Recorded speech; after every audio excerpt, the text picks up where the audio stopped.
0-2 in the region. Their 6 wins last year were the most wins they've had in a single season since the 2018-19 season, where they also won 6 games, and that was also the last season they finished above 500. Prior to last year, they scored 210 points through 10 games, 21 points per game. That was their highest average since the 2018-19 season, where they averaged 33.1, and they allowed 234 points through those 10 games, 23.4 points per game. We'll step aside here for the anthem and pick up right where we left off after this.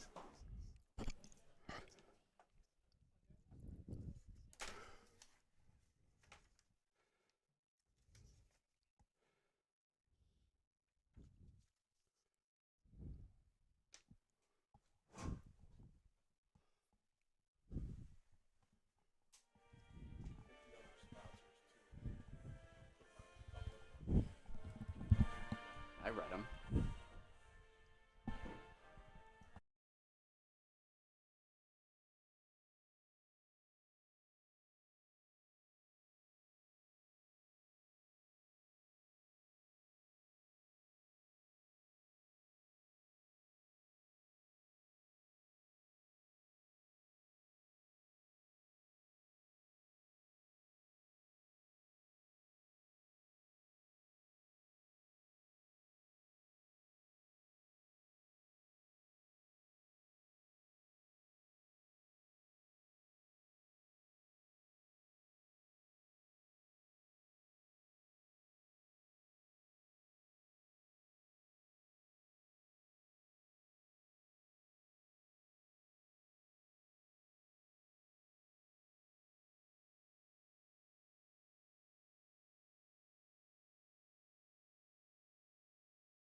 Back here inside the broadcast booth at Williamsville South High School. So we left off talking about Erie Community College. You might see a different kind of style from them this year. Last year, they were more of a run team. They had a lot more effectiveness running the ball than throwing, but the quarterback situation has changed this year as they have Noah Willoughby, former South Park quarterback, who is one of the most prolific passers in the history of Buffalo Public Schools. He is going to be their starting quarterback, so we might see them lean more on the air this year with him. And then defensively, I know they're really high on their 2 defensive tackles, one of those being Sammy Ikegwanu from Lackawanna, the reigning Trench Trophy winner. They have him manning the middle, so very excited about that. So we'll see what they have to offer. Now let's bring in my color man, Paul Catrona. And Paul, we had the chance during this pregame to speak with the coaching staff over at Utica College. Tell us a little bit about what they had to say and what we can expect from their JV squad. You know, it's so funny because when you talk to coaches, they're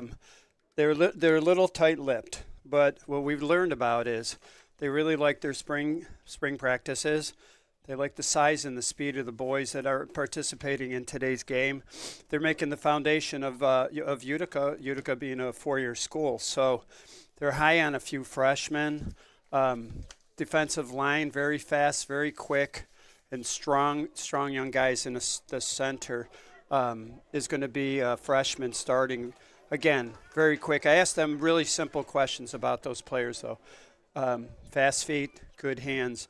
As we go along in the broadcast, we'll talk a little bit about the line play, but everything's predicated on the line. Every coach likes to run the ball, or at least they tell you that. Mm-hmm. And amazingly, both clubs are going to be spread offenses, so they're going to be putting the ball up in the air quite a bit.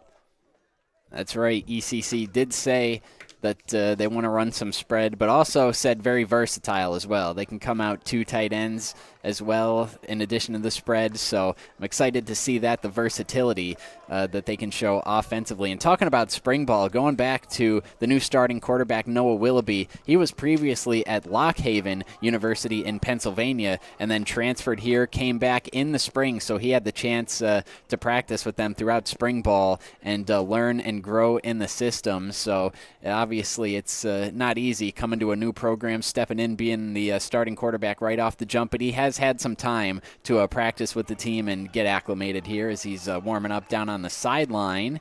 And I think what you'll see in Noah is just such a prolific thrower, just a smooth arm motion. He has a great base. Everything's coming up from the bottom up all the way up to his arm. He can hit every throw out there. So I'm excited to see that local South Park player come home, get a good year at Erie, and then let's see what happens in the future from there.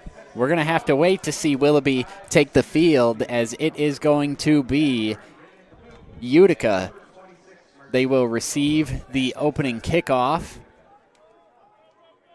And it looks like to boot it away is Gavin Carney, the freshman kicker punter. And we are underway. This one is going to be fielded and taken back here by Utica to start things off. Nice return off the jump and taken down just shy of the 40-yard line.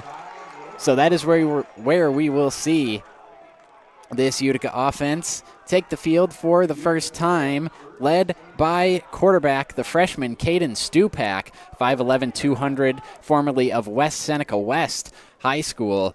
Last season, he had 1,200 passing yards, 300 rushing yards, 22 total touchdowns. By the time it was all said and done, he finished as the all-time career yards gained leader at West Seneca West, as well as the total career touchdowns leader.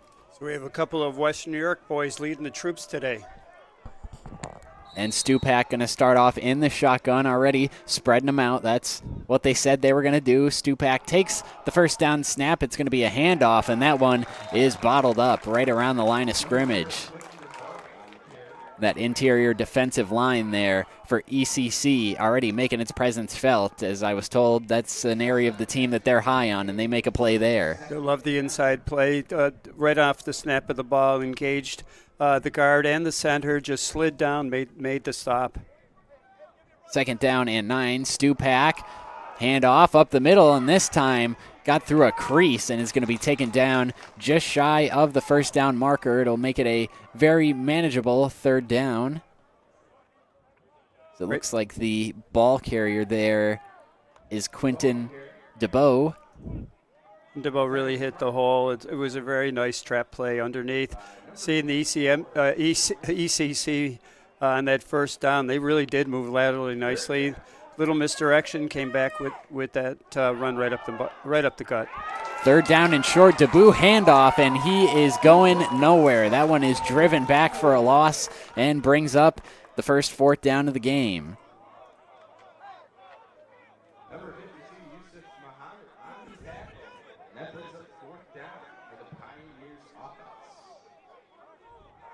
So they lost a little bit of yardage there. And it looks like they are going to send out the punting unit, is Utica.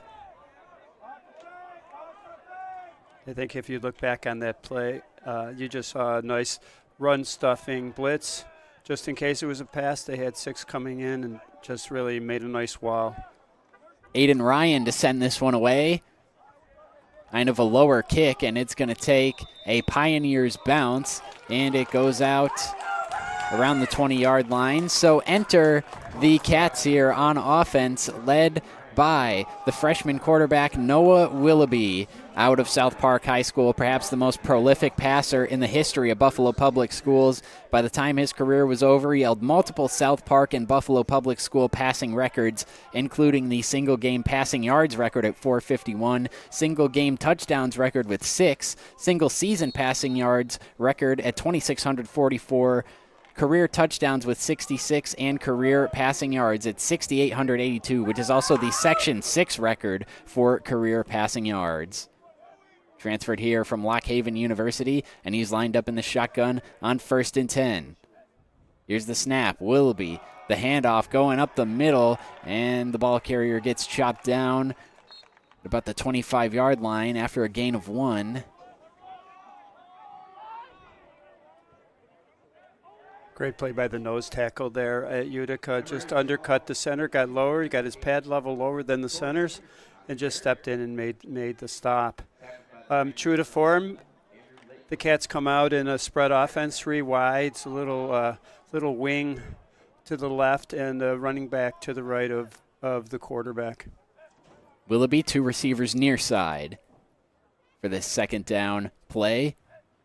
Here's the snap, and it's a play fake. He's rolling to his left. He's going to fire this one, and that's a little high and incomplete. Brings up third down. So the first pass attempt of the game for either team falls incomplete there and brings up a 3rd and long. As I've mentioned, Willoughby with that really nice arm. I think, that's his first pass in a Erie uniform. First pass of the year. I think he got a little too much juice on it. I believe he'll settle down, but if you watched him, very nice rollout, great feet, squared up, delivered the ball just a touch high.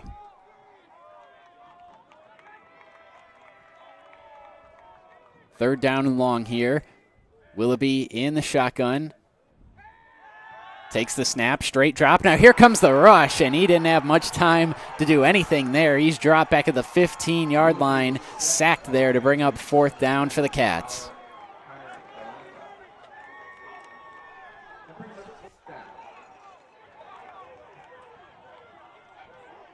See there, just no time for that play to develop. No, I believe it was number 11. He shot that B gap. And really, by the time Noah just even set up to look downfield, it was already over. Great rush by Utica. Number 11, Andrew Lake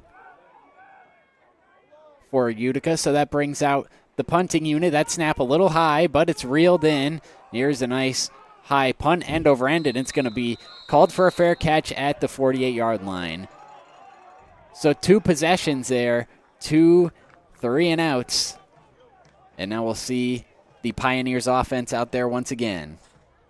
Well, Utica has to be happy. After their first drive, they were able to pin Erie down, and on the kick, good smart play, fair catch inside the 50-yard line. So field position tipped a little bit more towards Utica here. Stupak in the shotgun here. He's going to play fake. Now pump faking, has to just loft this one up, and it is out of bounds, incomplete to bring up 2nd down.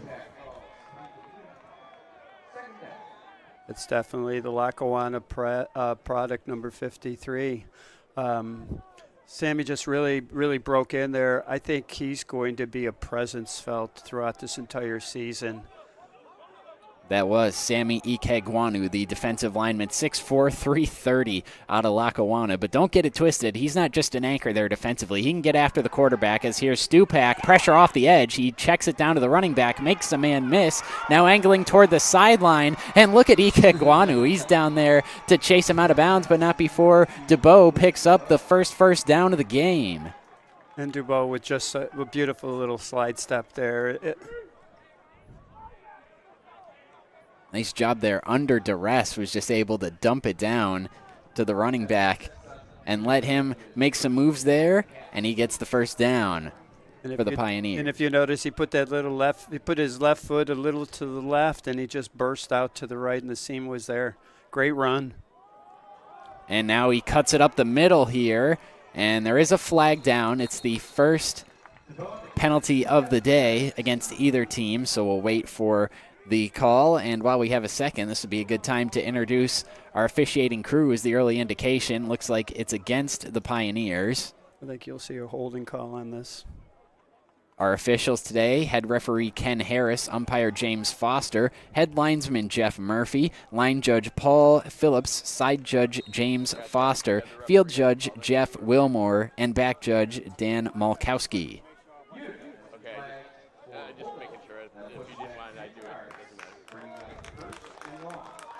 It is a hold. I don't want to throw shade on number 52, the center, but I think he just kind of took a step and just grabbed a little too much jersey there. That's Josh Richardson, the center for Utica, who the coaching staff was very high on when we spoke to them down on the field prior to the game. Yep, just a freshman. Again, these guys are coming out, all these players coming out in the first quarter of their first game. There's going to be a little miscues. This game's really about individual play. The coach is going to go back in the film and just look at all of that. Stupak going to air it out, got him in, got a catch, and got the first touchdown of the season.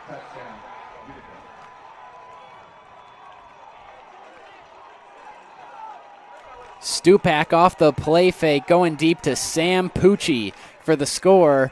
and the Pioneers lead 6-0 here with 10:03 left in the first quarter. Well, we're going to give props to Stupak and Pucci. Great run by on the receiver's part on the break of the inside post. Beautiful throw. But props to all those offensive linemen. Did their job, kept Lackawanna back. It was a clean pocket. Beautiful throw. Nice touch. Great catch. Yeah, now lining up for the extra point here. Snap down. Kick is up, and it is good. 10:03 to go here in this first quarter. The Pioneers, it took them a minute to get going there, but off the play fake, Stupak loading up the cannon, finds Pucci, got behind the defense, and there's your early lead. You know, we talk as fans how much we love to see the ball in the air, how much we love to see it thrown. This whole drive was predicated on those first couple plays where they were runs, a short throw to the running back, who broke it free. But when you start controlling the line of scrimmage, and you're multiple in play decision calling, as you saw that Utica was, it puts the defense back on their heels a little bit. We'll see what happens when they come back out for Erie. Different plan, perhaps, different techniques talked about. But as I was talking about before, a lot of this is going to go back to the film room. A lot of these are one-on-one battles. I think both coaches indicated they're going to kind of keep everything vanilla today.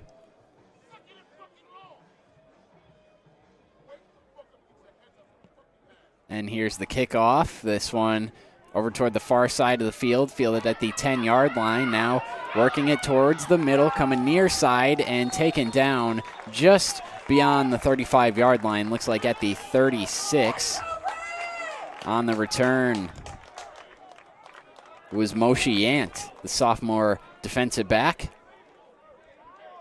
And coincidentally, I had a nice discussion with Moshe's dad. He's excited to be here today. He's got dreams of going to a D1 program eventually. You could see that speed, natural speed. That's something no coach is going to be able to teach. Yant, he transferred here from the University of New Haven in Connecticut. As we'll see how the Cats can respond after the touchdown allowed on the last possession. Willoughby, high snap, he hands it off, going up the middle, lowering the shoulder, staying on his feet and lunging toward the first down marker. We'll see if he got it, and they're moving the chains. Looks like he did. That was a big hole, a double combo between the guard and the center, just cleaned out the Utica defensive tackle. That hole was big, and Erie took advantage of it.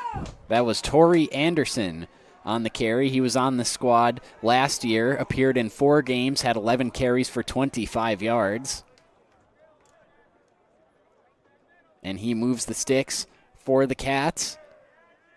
As here's the first down snap just shy of midfield. Play fake, Willoughby rifles that one. It is caught and now taken off in the clear. Nothing but green grass ahead. That is an Erie Community College touchdown. Kylie Scott Harper. My, wasn't that a play? Just watching Willoughby probably fooled even the cameraman a touch. I'm not quite positive, but that was such a great, just such a great fake. Unfortunately, it looks like it's coming back. In any case, great play, great throw, beautiful catch and run.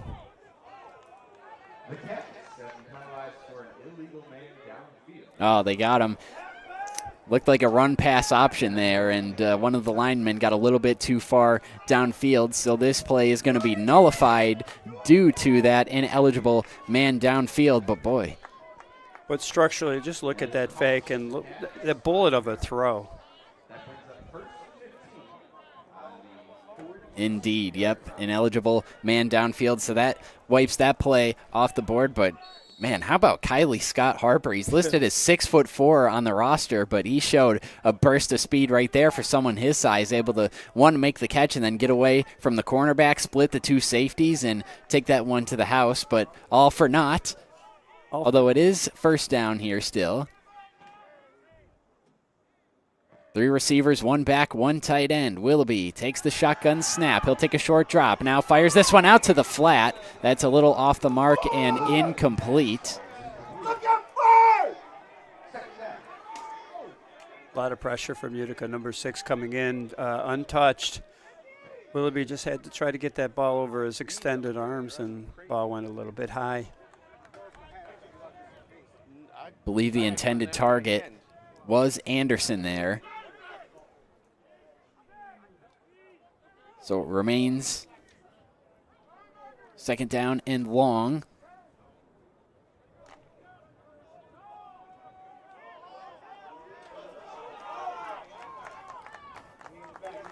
Willoughby again in the shotgun. They'll go trips to the far side of the field.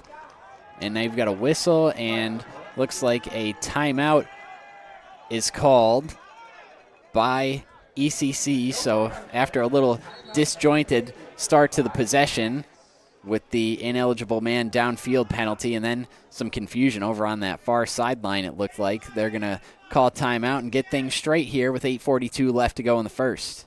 Yeah, I think something the head coach, Mike Kemp, saw Utica in a defense he wasn't expecting and decided, you know what, let's talk about this instead. This is a big play for ECC. They need to get some type of positive yardage on second and long, 2nd and 15.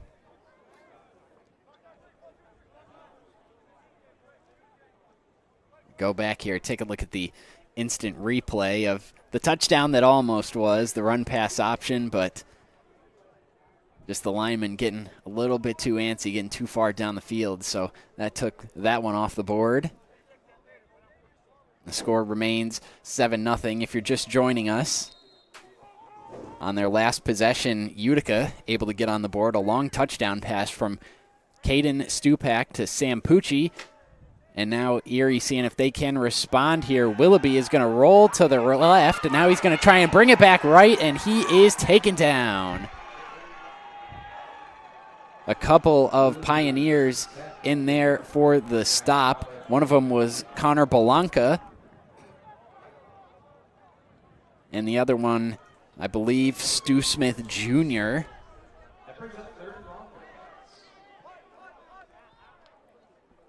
As Willoughby started out drifting to the left there and then tried to bring it back around right. But the defense was not having any of it. No, you know, Tanner, I think that was just a breakout by those defensive linemen, and Utica, they sniffed something out. The backside came and the front side came, and really for Noah, there was nowhere to go. So now it's 3rd down and a country mile, and that just got even longer. It looks like delay of game called against the offense.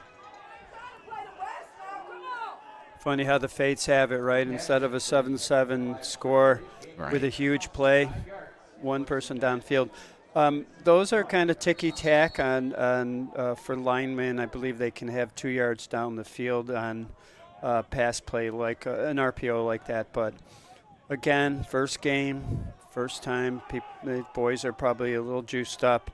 Got a little farther down, and unfortunately the penalty was called on the Cats.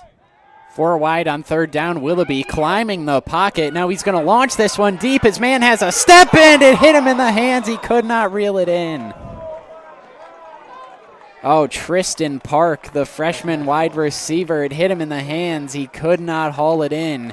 So that brings up 4th down, and the Cats, with it being as long of a distance as it is here to go, have no choice but to punt. Well, this drive a couple times, Noah Willoughby was stung by the bee, as they would say. But, you know, if you watch that again, I believe Park just kind of looked back a little bit, just as that ball was in the air.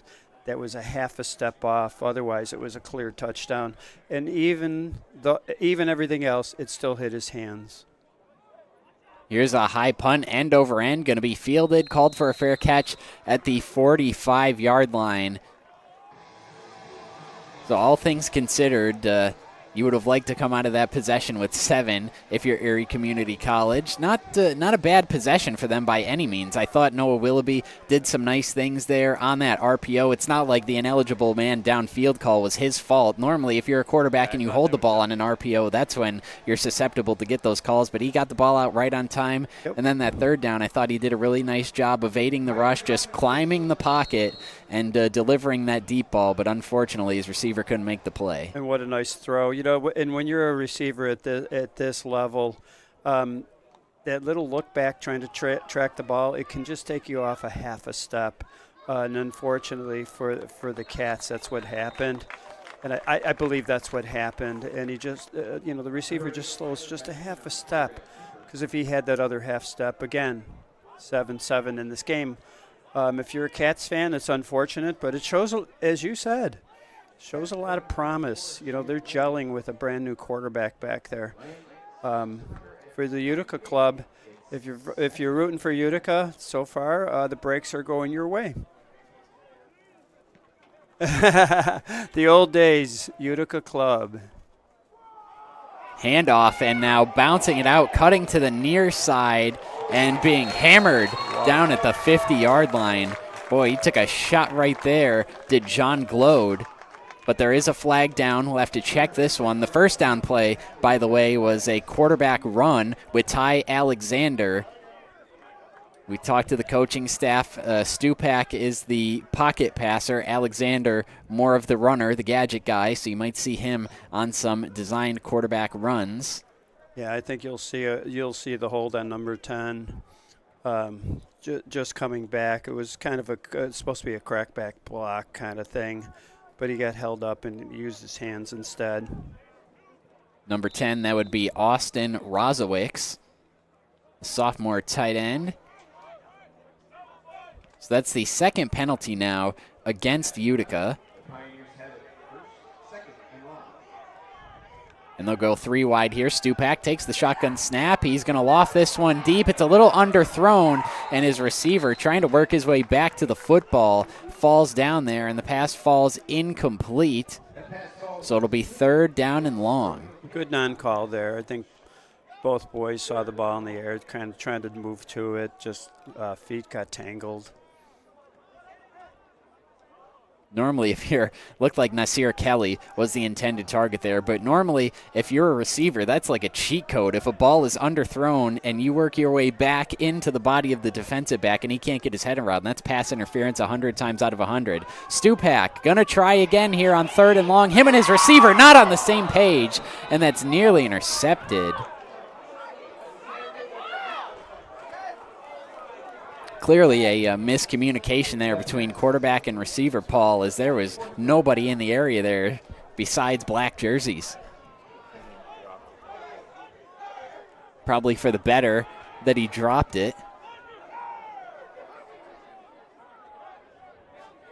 We'll find out after this punt here, see if we can get better field position than they would have otherwise had. You know, I always like to get that turnover regardless. Just for the feel goods, but as they say, that was then, this is now. Ball was dropped. You got to just focus on what you can focus on. That's this punt right here. Maybe you get a block out of this. And now there's another flag down. Too much time. And it is going against Utica. That's their 3rd of the game. It's interesting. That was something that ECC was able to benefit from last year, was opponent penalties. Their opponents last year were penalized 115 times last year for 1,035 yards. That was the most in either of those categories since the 2016-17 season. Now here's the punt. This one low, end over end. It's going to take a bounce here, and they're going to let it go. And it's going to die inside the 30-yard line. Looks like back of the 26. So maybe lost out on a couple yards of field position there, but we'll never know. Pretty much of a wash then. We'll call it a wash, and it'll be up to Erie to try to maneuver down the field again. We'll see what they can do. Although they came away with 0 points that last possession, we did see some good things with the run-pass option, long touchdown that was taken off the board due to penalty, and then Noah Willoughby able to climb the pocket, showed some nice pocket presence, able to deliver a nice deep ball on a 3rd and long that was dropped that would have easily been a 1st down. So we'll see what they can do here, but I think objective number 1 is stay on schedule here. Don't get too far behind the sticks because that was ultimately their undoing last drive. Here's the give, and a nice hole to run through beyond the 30-yard line, taken down shy of the 35, and we've got a penalty down. Could we have a face mask here?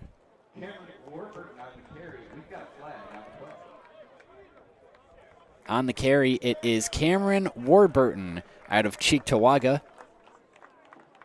And you have to help me out with number 6 for Utica. I thought he played a strong positional play. He turned the run inside, preventing running back getting around the end. I do believe it was a face mask, though. Oh, illegal contact to the helmet, yes. So Utica, or excuse me, ECC gets the 1st down by way of penalty. Sometimes the defender wants to help out, finish the tackle off. You have to be careful. No hits on the head in college football. 1st and 10, Willoughby takes the snap, and it looks like Warburton gets the carry again, and he's got a head of steam still on his feet. Warburton makes another man miss. He's taken down inside the 25-yard line. So now starting to get the run game going. It is Cameron Warburton. Warburton just looked like a war horse there, didn't he? Just what a nice carry. Comes off the guard or in tackle and just runs over people.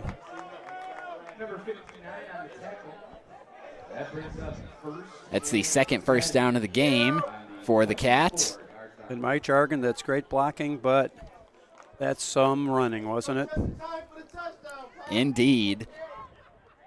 Now 1st down and 10 in enemy territory here.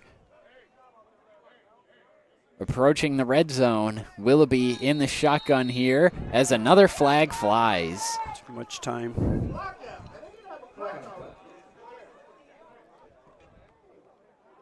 I believe that's the 3rd penalty now against ECC, 2nd of that variety, a delay of game.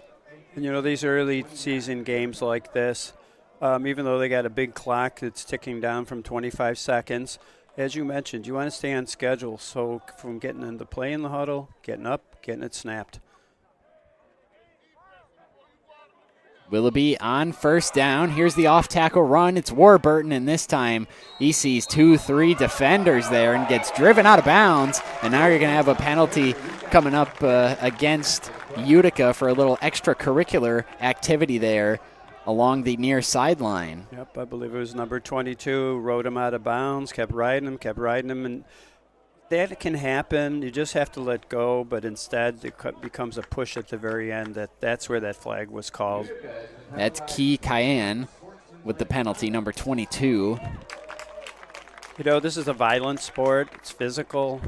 You want to hit, and you want to hit hard. But above all, you want to be smart. Great play by the defense. Just didn't finish it off with the smartest decision.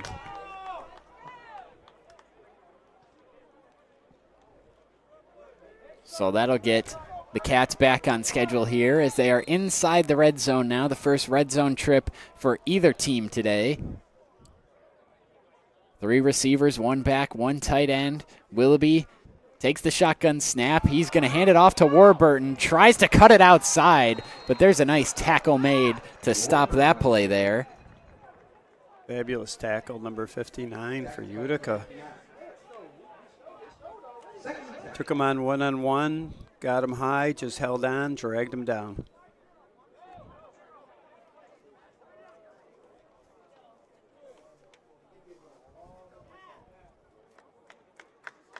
No gain on the play. It'll be 2nd down and 10.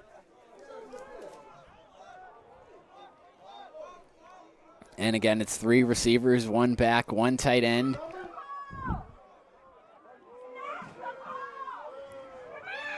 Shotgun Willoughby fakes the handoff, and now this play is blown dead. We've got another flag down. And it looks like the initial indication is false start against the Cats. That is indeed the case. So it'll be 2nd down and 15 upcoming. I apologize. Our roster, number 59, is listed as open. Yeah, they don't. I don't think that's his last name, but that was just a great tackle, one-on-one. A lot of what I talked about, this game in particular, you're going to go back as coaches. You're going to look at each individual player's technique, what he did, how he exploded through there, or put his will on the other player that time.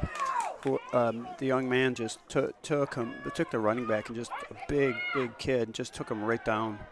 Willoughby, quick drop, fires. That pass is caught, so they get back some of the lost penalty yardage and then some to bring up 3rd down, get back ahead of the sticks. That was Jarrell Green making the reception. He was on the team last year. Played in all 10 games, had 22 receptions, 241 yards, 2 touchdowns. Loved everything about that play. Green explodes out, turns quick. Willoughby on point, 3 steps, throws the ball on point, picked up half that yardage to get closer to the 1st down. They go trips to the far side of the field. Here's the snap. Willoughby going to fire this one short. That one is tipped up in the air and incomplete. Looked like it had a chance to be either caught by ECC or picked by Utica, but luckily for the Cats, it falls harmlessly to the turf, brings up 4th down, and looks like the field goal unit should be coming out here. Tanner, I call that the hot potato throw because nobody seemed to want it. I saw that linebacker, maybe it's a strong safety came down. I thought he had a pick, and he could have had a pick 6. Went through his hands and then through the Cats' hands. So Gavin Carney, field goal attempt. It is good. 2:06 left to go in the 1st quarter, so ECC able to crack the red zone, and credit to the Utica defense, able to bend but not break, and they allow 3. Yeah, Carney's kick, I'll tell you, I was watching it go through. It was right from the start point. He just laid right into it, got it up high so no one could block it. That's a great thing to do when you're the kicker, get those kicks up high. And he probably could have kicked that from about 35, 40 yards out easily. I like to watch the kickers when they're kicking to see if they get that high trajectory right off the boot. Lower trajectories obviously are in danger of getting blocked by a lineman. So good kick by that young man. Starting off 100% in the red zone this year are the Cats. Last year they went 14 for 23 in the red zone, with 12 of those 14 scores being touchdowns. And they're able to cut down the deficit. And here's the kickoff by Carney. End over end, going to be fielded around the 10-yard line and returned here up past the 30, coming near side. And now knifing ahead to about the 46-yard line. There is a flag down inside the 25-yard line, so we'll check that. Yep, I see number 4 for Utica. Hands on his head. He knew he grabbed. He was going to get called for the hold. I have number 4 as Nave Gordon. Right. Hard when you got to go over to the sideline and meet your special teams coach. They usually don't have a smile on their face on that kind of play, but it's made with good effort. You'll have another time for a return, and then you'll learn from that, not to do that. So according to my unofficial stat keeping now, that's the 6th Pioneer penalty.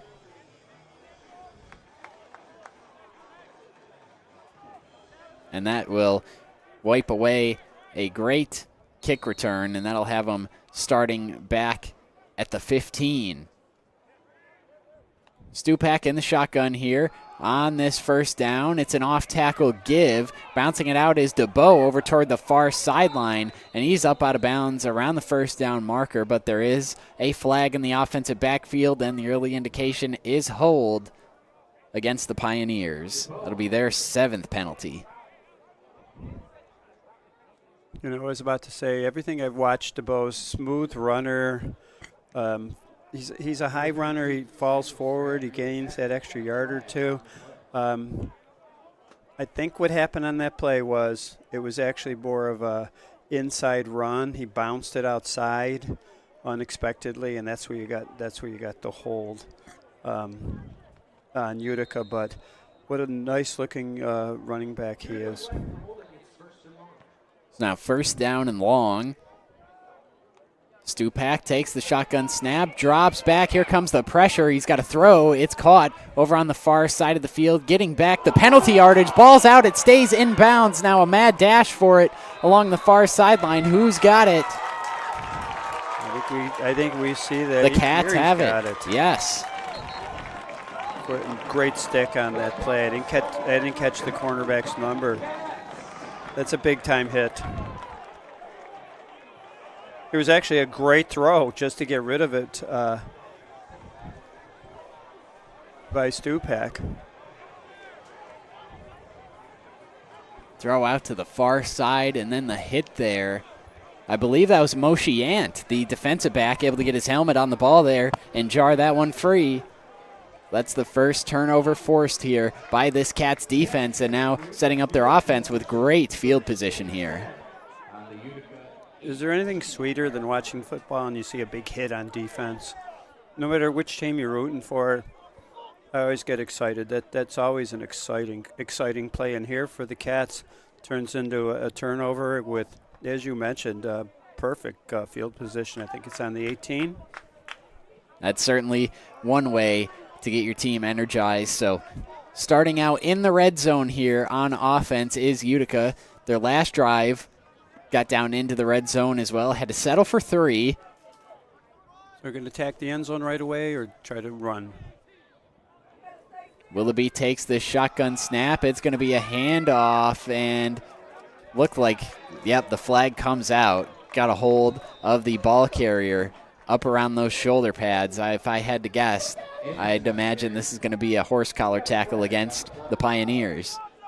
We definitely saw the jersey being pulled, but you know what? The referee saw something else and he called it on Erie instead. Had to be a hold there.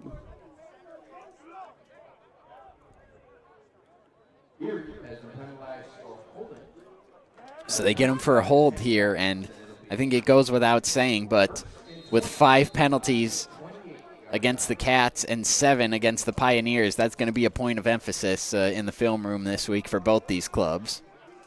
No doubt, because as you said, every time you have a penalty, you're helping the other club out just with a free play. Now Erie's pushed back 10 yards.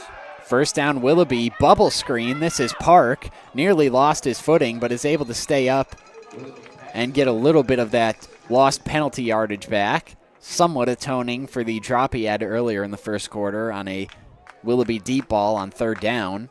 And I think we're seeing Willoughby's strength, right? He can get rid of that ball. He's got a fast release. I always say if you could count the RPMs of that ball spinning, he can really spin the football. He's got a great arm. And they'll go 4 wide here on 2nd down. Looks like Warburton is the back. And they're going to give it to him right up the middle. Here goes Warburton, lowers the shoulder. And that'll make it a manageable 3rd down. What a great run, though, right? Just picks up his steam, goes right up the gut. And you got to pity the poor safeties. They'd have to come up and tackle that big young man. And no doubt about it, he has been a bowling ball early on in this one. So that is going to bring us to the end of quarter number 1. It is Utica 7, Erie Community College 3, but the Cats are driving deep into enemy territory here as they are inside the red zone. This first quarter was brought to you by Damon University. We'll step aside here and be back for the second quarter here on Western New York Athletics.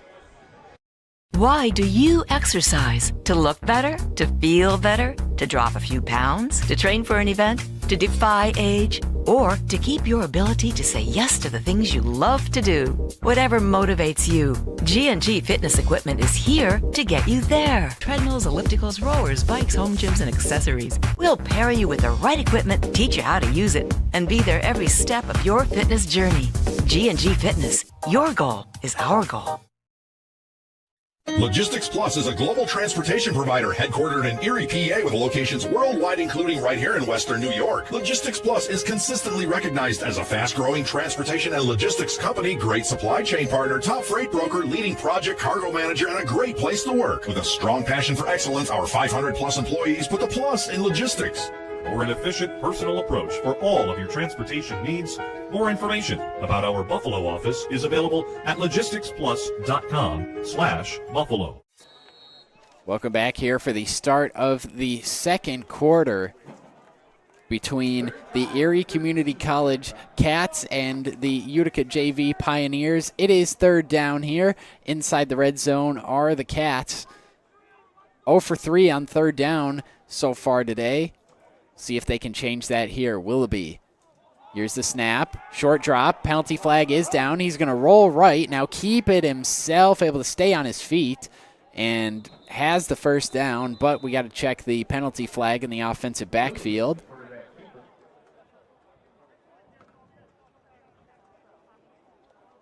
And it is against ECC here. He's left to line up and do third down over again.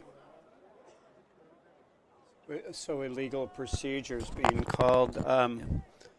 I'm wondering if it was somebody jumped early snap or just a formation.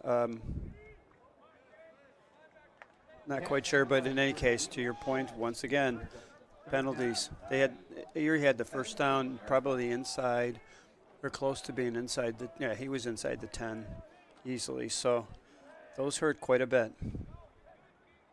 Third down, Willoughby rifles one over the middle. That pass is caught, and it is good for a first down. Wow, can you say big-time toss? That was a gorgeous-looking pass, and maybe even a more wonderful catch. That is Nigel Rossman who made the first down catch, and look at this ball by Willoughby. Just rifles it in there, and he throws it away from the linebacker who was lurking it. He threw it toward the outside there to throw it away from the linebacker where only his man could get it. That is some great ball placement there by Willoughby. Yeah, these Erie receivers, they got some good hands, huh? Under center, Warburton the give, and he is stood up and driven back, but we'll see where they mark him with forward progress, probably down at the 1, looks like. Yeah, he's got to be like right on the cusp of the goal line. The former Warrior from Cheektowaga Central, he wanted that touchdown desperately. Charger, thank you, Tim. He wanted to score that touchdown for the home folks.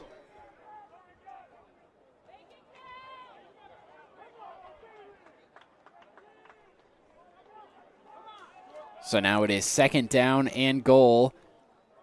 Again, under center here, Willoughby the give, and falling ahead, touchdown. 12:44 left to go in the second quarter. It is Cameron Warburton, and now you got a flag after the play. Only apropos for how this game has gone thus far. There's a lot of laundry they have to do. They have to do some washing during the halftime. Get those yellow flags cleaned up.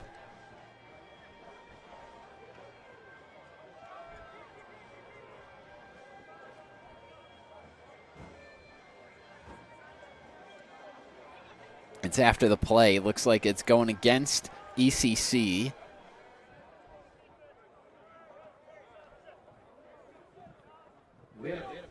So that's their 7th for the 14th penalty of the game combined. We're keeping everything even, right? 7 on 7. Yep. So here is the PAT. Gavin Carney. Snap down, kick is on the way, and it's good. Cats lead 10-7 at the start of the second quarter here, courtesy of a rushing touchdown for Cameron Warburton. And Paul, as you mentioned, this is a guy that was a standout running back for the Cheektowaga Chargers. He holds the career records for rushing yards with 3,529 and touchdowns with 42 at Cheektowaga, which, funny enough, were set 20 years prior by his dad, Derek Warburton. Cameron also holds the single-season rushing yards record at Cheektowaga with 1,826 rushing yards in 9 games in 2022 to go along with 23 touchdowns. And following his graduation from Cheektowaga, he spent the following fall semester at Palmetto Prep Academy in Columbia, South Carolina, then joined the Lackawanna Community College football program the following January. He joined the football program at Wayne State University this past season, saw action in one game for them against Grand Valley State on November 2nd, and of course, now he's here, and I'm sure they're glad as he's got the touchdown and got them up here at the top of the second. Oh, the sun was shining the day he committed to Erie. As I said, could you imagine being a safety back there and you see that freight train coming at you? That's about the last thing you want to see. This one fielded inside the 10-yard line. Now on the return, taken down right around the 30-yard line. So we'll see how this Pioneer offense responds. You know, Tanner, I just keep watching Kearney. Just a really live leg. One thing about kickers in college, one, there's only usually maybe 2 on a club. One only can play, right? So there's not a lot of opportunity to move up into the ranks. But if this young man just keeps kicking the way he does, and the weather gets a little rougher in Western New York, and he's got a good leg, I wouldn't be surprised to see him moving up into a D2, D3, maybe a D1 situation. First down, the give up the middle, and maybe a yard or two to be had there, as it was Ty Alexander in at quarterback for the Pioneers. He gives them a little more juice in the run game with his dual threat ability.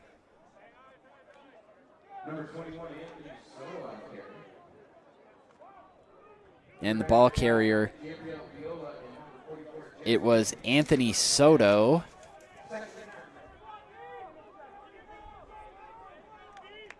Now Alexander stays in here on second down. Here's the give. It's kept by Alexander. He lowers the shoulder and maybe got a yard there. But there it is. There's the dual threat ability of Ty Alexander. Kept it there on the zone read. Yep, he didn't like what he saw. He kept the ball. He moved to his left. Thought he could get the edge. Erie stayed in position, set their edge. The defensive end stayed in his position and really stopped up the play. Third down, Alexander's going to drop back. Now he's going to take a short roll to the right. Pass is caught, and a big hit administered there, and now flags coming in as the pass was complete to Logan Hewitt. I think number 7, Joshua Lair, is going to get hit for a high hit. Yeah.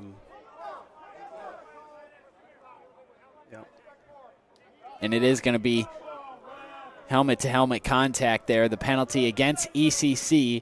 So that'll give Utica first down by way of penalty. I'll tell you one thing about this Cats team. They don't mind laying down a little lumber. They just have to lower that shoulder a little bit more so you don't get in football, thankfully, refereeing has moved to the point where they want to protect these young men.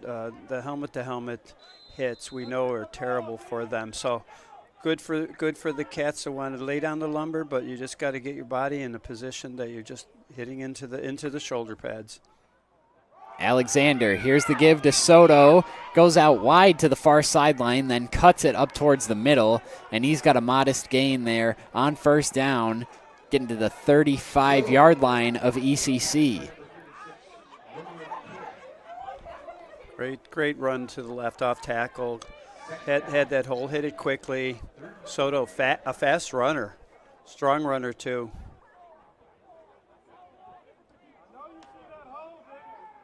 And he's not particularly a big guy. Second down and short. Here's the snap. Alexander, the give to Soto, running behind that left side of the offensive line, and he has enough. And it looked like he did. And he did indeed. They do move the chains, so first down on the ground there for the Pioneers. Pioneers coming out on this drive, just kind of slowing things down, going back to basic football. True to what we were told, they're going to keep it vanilla. They've been, they've stayed in the spread, but they've been keeping it on the ground mostly on this drive. Alexander, here's the play fake, looking to throw. He's going to loft this one over the middle, and that one is intercepted. And now on the run back here, up to the 30-yard line before he's taken down. The Cats have their second turnover of the game.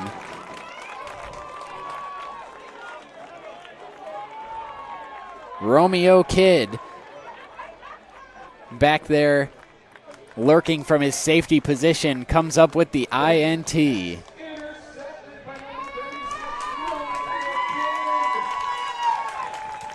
Great interception, little ball underthrown a little bit, but as they say about passing, 3 things can happen, 2 are bad, 1's an interception. There is a flag down. I believe it was post-interception. Oh, they're moving the ball back, so probably a block to the back somehow by a defender. But great read, good interception. Again, what is that? I believe that's number 8 on Erie. So they're not only on top of the scoreboard, they're on top of the lead for penalties. Indeed, that's what I have. Their 8th penalty of the game. But the interception stands no less for Romeo Kidd, 6'3", 186, graduate of Hutch Tech High School. And he gets the second takeaway of the game for the Cats. They now have a forced fumble as well as an interception. Here's Willoughby. Short drop, fires this one. That's a little bit high and incomplete. His intended target on the play was Kylie Scott Harper. Those two had an electric hookup earlier in the game that went for a touchdown that was ultimately taken away due to penalty. You know what I liked on that throw, Tanner? Willoughby knew he threw it a little bit high to the left. Immediately walks over and just takes the blame for it. As you said, those two connected on that electric play. He was mad at himself for that one, though, was Willoughby.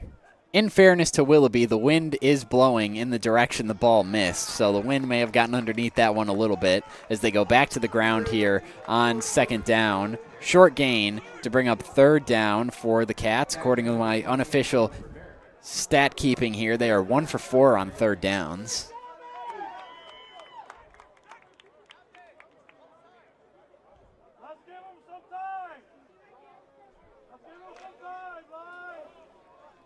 So it'll be another emphasis in the film room about third down play selection, third down technique, third down choices. That's the great thing about going back to the film room. You can kind of dissect everything. 4 wide on third down, trying to set up a bubble screen. That one is incomplete. He was looking for Reginald Hoax III, the receiver out of Charlotte, North Carolina, but that one didn't give him a chance to run after catch there, or even catch the ball for that matter. So fourth down and the punt unit comes on. No, truthfully, that was probably Willoughby's worst throw of the day. He's been very, very, very good. But again, tried to get that ball out of his hand quickly, just kind of released it a second too soon. And you have to figure maybe a little bit of nerves factoring in as it is. Yep. New program, somewhat new scenery. Obviously, he's familiar with Western New York and the Buffalo area, but somewhat new scenery. First start for a new program. Maybe a little bit of nerves. It'll take him, maybe a half or so to settle in, Yep. and we've already seen him make some nice plays this game, but just the ups and downs you would expect with a young quarterback. Definitely. While we have a second here, we'd like to take a moment to thank some of our sponsors making this broadcast possible, starting with Canisius High School, 510 Toy Shop, B&T Supply, Village Pizzeria, Dan Cha-Cha, Injury Attorney, Mental Match, Pathfinder College Planning, Western Division, home of the Great Rate. You know, Tanner, we say all that, technical this, blah, blah, blah. What I really liked about Willoughby's game right from the get-go, he's confident and he's aggressive. That's a great combination for a quarterback. Perfection, well, there's no humans that are perfect, so you're going to have those kind of throws once in a while. Most importantly, when he gets back out on the field, let's see what adjustments he makes to try to get a better throw in there. Here's the punt. It goes high end over end, but didn't get a whole lot of distance on that, so Utica will have the benefit of good starting field position here inside enemy territory. I think on that punt, that ball just came down to on the, you talk about the wind, and sometimes when you're dropping a ball down to punt it, it can move a little bit, shift on you. That definitely just caught Kearney's outside of his foot, and you could tell right from the get-go with that end over end. We are to the left of the field. We saw it come directly towards us. I'm sure he's going to want to correct that on his next punt. He's got a great leg, but got to go back and just work on that technique a little. Despite the last possession ending in turnover, Ty Alexander is still out there as quarterback, but on first down, he's going to give it to Soto. They didn't blow the whistle. Looked like he was down, got back up, but then is promptly taken down shortly thereafter to bring up second down. I just watched number 70 on Utica, Anthony Cobb. As you said, there was no whistle, and Soto was still up. And I didn't quite see who on Erie he popped, but he had a howdy-doody kind of block, as I call it. He was still downfield, ball's live, and he wasn't standing around. Alexander takes the short drop, fires quick, and the out pattern is caught, and his receiver slips away from a would-be tackler, and he has the first down there. That play was made by Austin Rozowicz.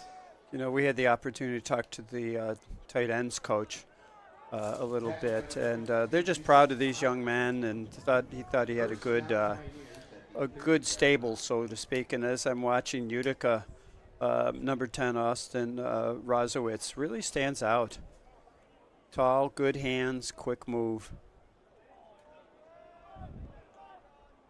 From Mechanicville, New York, went to Mechanicville High School. He was a 2023 Class B second team all-defense selection. As here's a run play on first down, and that one is swarmed and bottled up in the backfield.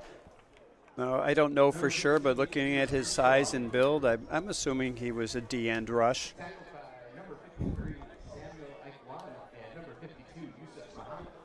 First down carry. You can see went nowhere there. Looked like Sammy Ikegwanu, among others, in there for the TFL. Big loss there on first down. It's going to be about 2nd and 15 now.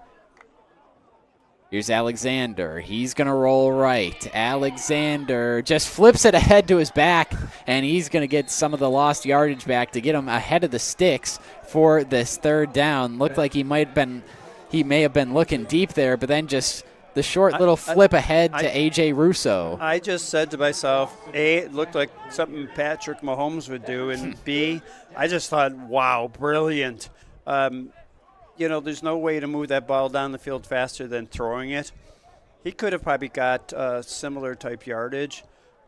Maybe not, but that was just a brilliant play, quick play, heads-up play by the quarterback, Alexander.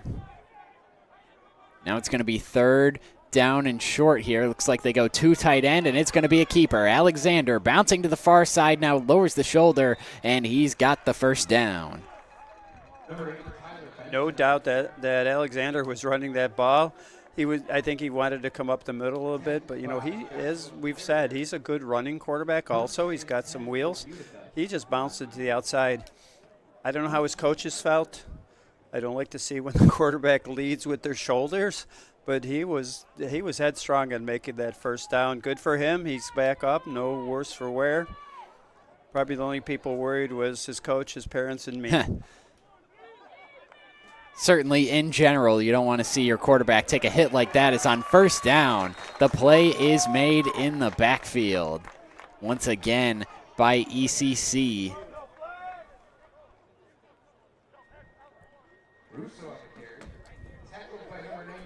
That was A.J. Russo on the carry, and on the stop, it was Jaden Ransom, the freshman defensive lineman, number 92. And Russo just really come up, filled that hole, and just kept coming forward. Great penetration on that play. So it's exactly what Erie needed. They had to push back a little bit. Second down, Alexander, the play fake. He's going to roll right. Now he's going to fire to the end zone. That one is caught. Did he get a foot down? Incomplete, they say. Yeah, I don't think there's any doubt he caught that ball out of bounds, but great rollout, great throw on the run. Take another look at it here on the play action, the roll right. We're going to take a look, and was it a good call or bad? That to me, yeah, it looks like 1 foot came down. His first foot came down out of bounds there. Yeah, I thought the lead foot, I thought he caught it out of bounds, so my old eyes were correct. All things considered, not a bad ball at all there from Alexander. Always a tough throw when you're throwing off platform on the run, and he got it there. Just his receiver could not get the feet down, and now on this third down, we're going to have a timeout called by Utica as they'll have a chance to talk things over here. And I just love that ability of Alexander. You're right. To be a mobile quarterback, he is moving to his strong side because he's right-handed. But to deliver that ball on point that far down the field, he was a half a yard, maybe a quarter of a yard too wide.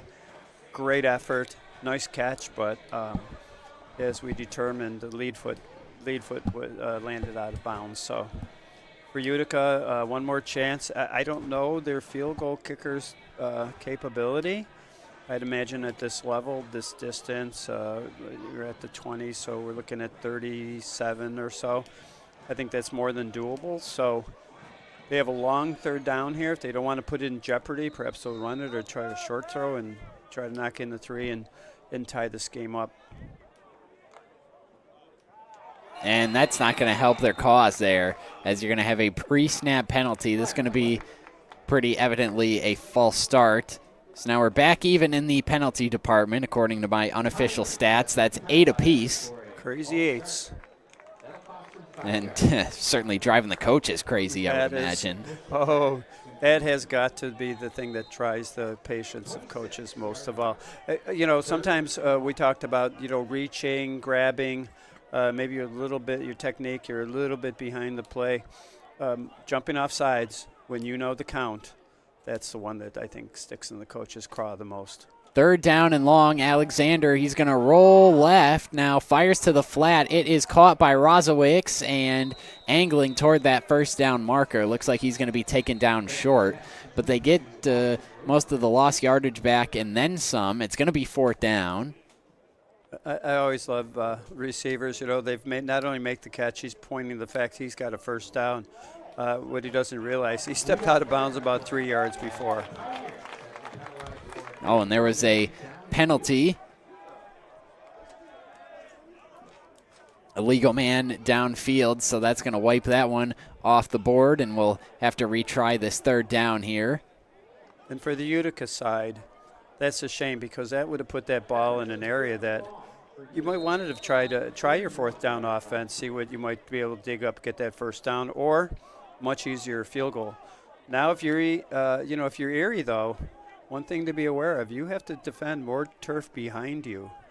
So aggression's important, but you don't want to blow it by getting beat long. 4 wide, Alexander. Here comes the rush. Rolling to his left, and now he's just going to have to tuck it and run here and make the most of a broken play there as the pass rush of ECC disrupted that one right off the jump. It's going to be 4th down and long. Well, you know what? Erie had the tonic to forego any kind of long throw. We saw number 53, Sammy. Help me with his last name, which I always know, but I always blow. Ike Guanu. I've watched him for many years now down in Lackawanna, but had a great pass rush, blew up the play basically. So now instead of a long field goal or anything else, Utica's going for it. An arm punt here, if anything, as here comes Ike Guanu. Alexander trying to get away, angling toward the sideline. Now he's got to put the ball in the air, and it is out of bounds, incomplete. So, boy, a ferocious bull rush there from Sammy Ike Guanu. Had that play on life support right from the jump, and it's a turnover on downs here. Well, unfortunately, I think we're going to get roughing the passer. Erie really did not have to engage after Alexander had stepped out of bounds. Oh, so that is a back-breaking penalty there for ECC. What a shift. What a defensive, I can't say enough. About number 53 for Erie. He's just, this last 2 plays, he just blew them up. That's a 15-yard penalty, and the Pioneers had an automatic first down. Yep, Ike Guanu is the one that got in there and disrupted that play. I've been watching Ike Guanu since he was a freshman. Kid can play football. Stupak back in the game at quarterback, and the handoff on first down not going anywhere. Looks like it lost a yard.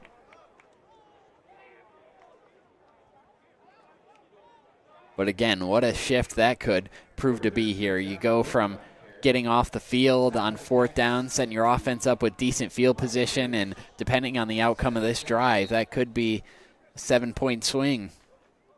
So, Tanner, I said what definitely ticks coaches off is when offensive players jump before the snap.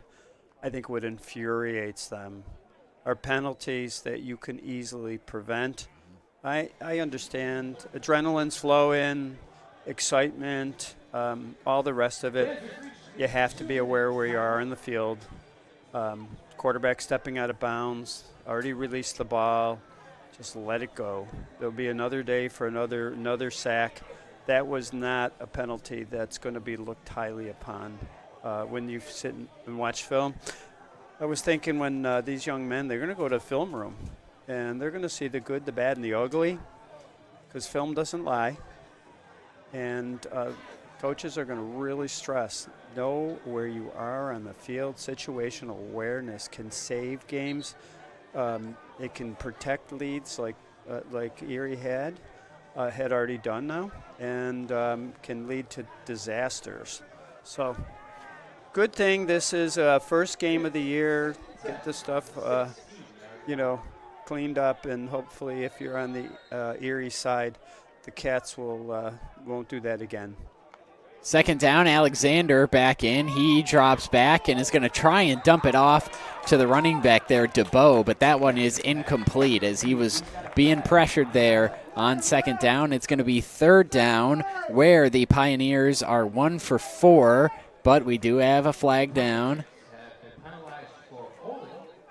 It's going to be a hold against Utica. That is now their 10th of the afternoon. It's not like ECC doing much better in that regard as they have 9. For most penalties, probably in the 20s for both clubs. Tanner, I was looking at the roster for us, number 90. Anthony Vaccaro Latrell. He's listed as a deep D back, but rolling out right here and now being hogtied and taken down there. Another flag is down for the moment as Benjamin, I don't know why I kept calling him Alexander, it's Benjamin. He was sacked by Amir Williams and got hogtied and thrown down to the ground. It's going to be against the Cats here on defense. Yeah, I think he spun him around and ragdoll him down. For a forced collar tackle. Got his face mask in there. Got his hand on his face mask. Any case, number 90, I was watching him. He's in right defensive end. He has been, again, one of the star linemen for Erie, just manhandling I think it could even be the tight end over there that we talked about I like so much. But in any case, he's playing a whale of a game so far this half.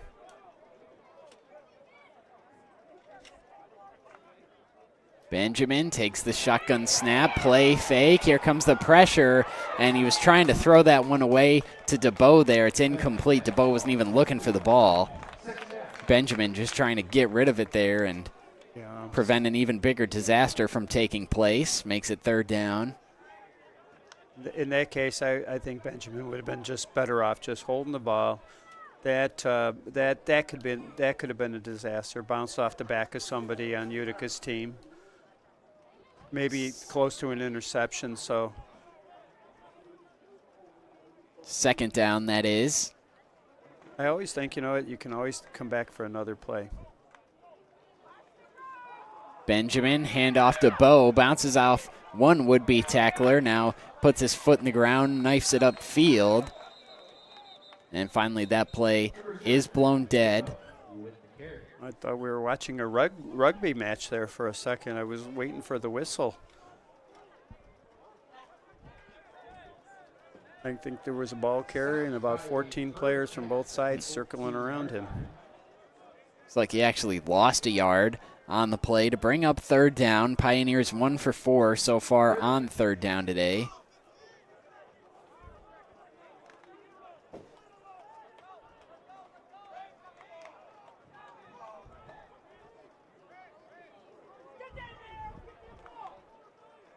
Here is Benjamin. Pressure coming off the left edge. He's going to dump it off. Here's DeBow, and he is going to walk into the end zone for the Pioneer touchdown. Roll out the red carpet there for Quentin DeBow as he puts the Pioneers back on the high side here in the dying seconds of the 2nd quarter.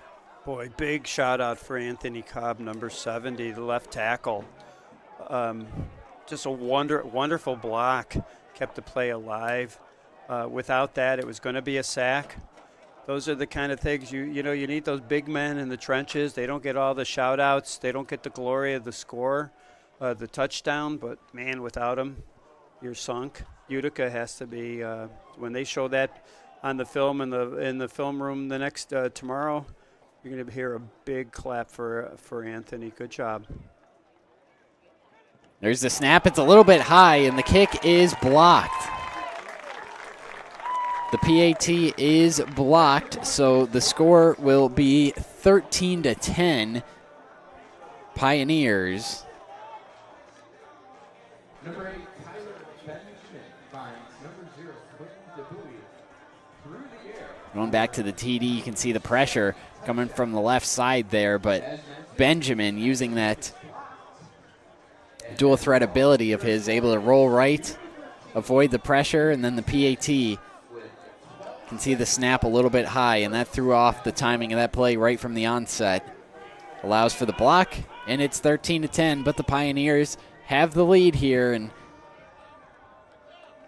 a lot can happen in 12 seconds in the game of football, but barring any major catastrophe here for the Pioneers, they should be heading into the locker room with a lead. That's true, because I believe any of these returners could probably run that 100 yards in about 12 seconds if they were going slow. So if you're Utica, you just got to stay on point, stay in your lanes, nobody gets sucked in.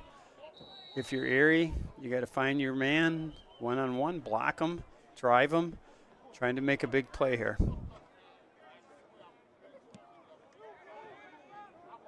And this one going to be fielded. And now on the run back, not much room to roam. As the return man there initially bobbled it. That was Bruce Montgomery. And he is promptly brought down. And now 4 seconds left. I was watching the official on the far on our side. He had his whistle. He grabbed his whistle to whistle it because I think at first he thought that ball was dead, because in college, if you control it and you're down, your knees are down, it's a whistle. But luckily for Erie, it really just was a bobble, as you mentioned, and he got a few extra yards out of it. Maybe a hook and ladder play. Let's see what happens here. 3 receivers, 1 back, 1 tight end. They'll try and get one more play off here. It's just going to be a handoff, so rather conservative, but making a big gain out of it.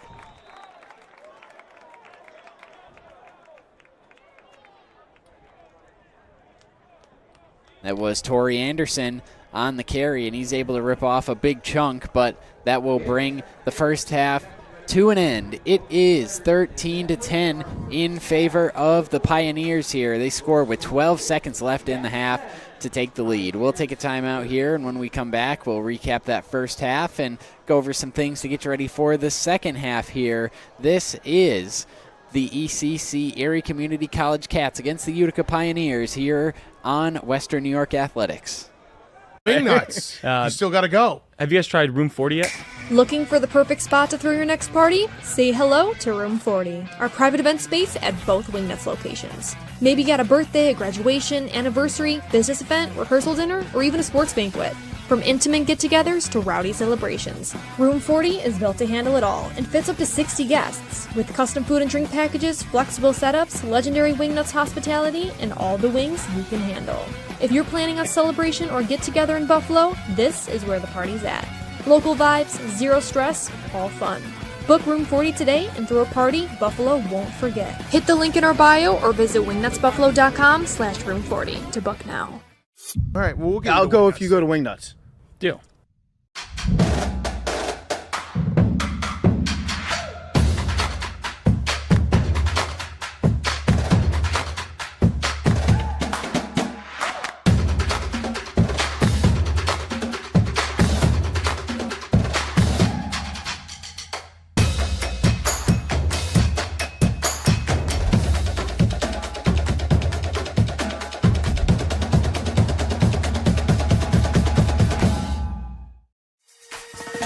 Build your next connection. Earn your next internship. Crush your next goal. What will you do next? Look, Patriot account is not going to close itself. Looks like you're going to be here late again. I need this by morning. Oh no, not again. My son has a football game tonight.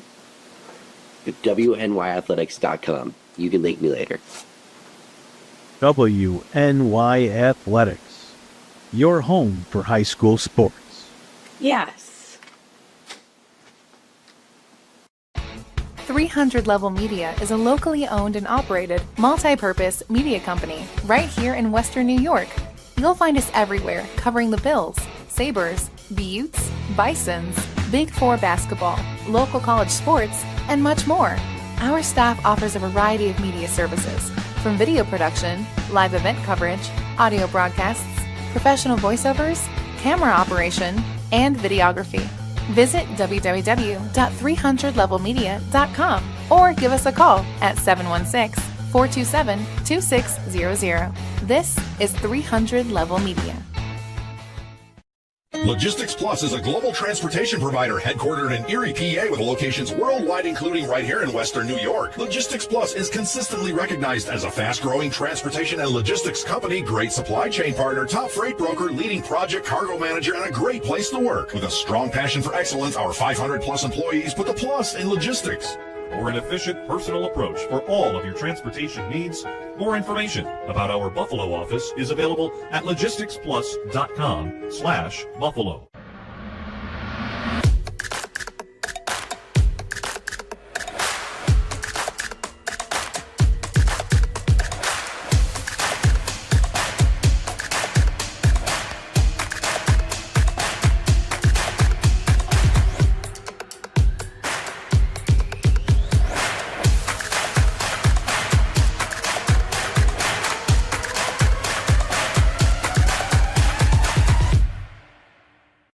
After an accident, life can be scary, stressful, tricky.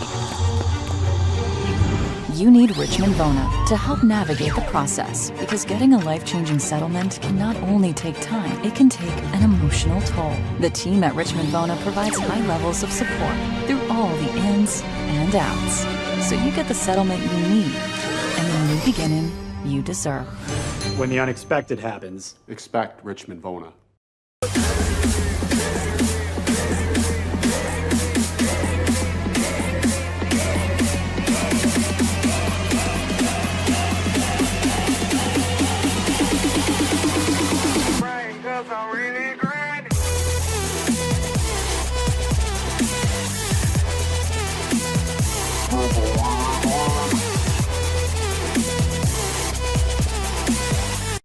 Why do you exercise? To look better? To feel better? To drop a few pounds? To train for an event? To defy age? Or to keep your ability to say yes to the things you love to do? Whatever motivates you, G&G Fitness Equipment is here to get you there. Treadmills, ellipticals, rowers, bikes, home gyms, and accessories. We'll pair you with the right equipment, teach you how to use it, and be there every step of your fitness journey.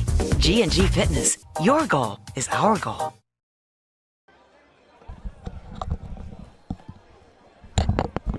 Welcome back here to Williamsville South High School, where we've got some college football going on here. It is the ECC Cats going up against the Utica Pioneers. Right now it is 13-10, Utica on top. And before we get any further, we'll take a moment to thank our sponsors for making this broadcast possible.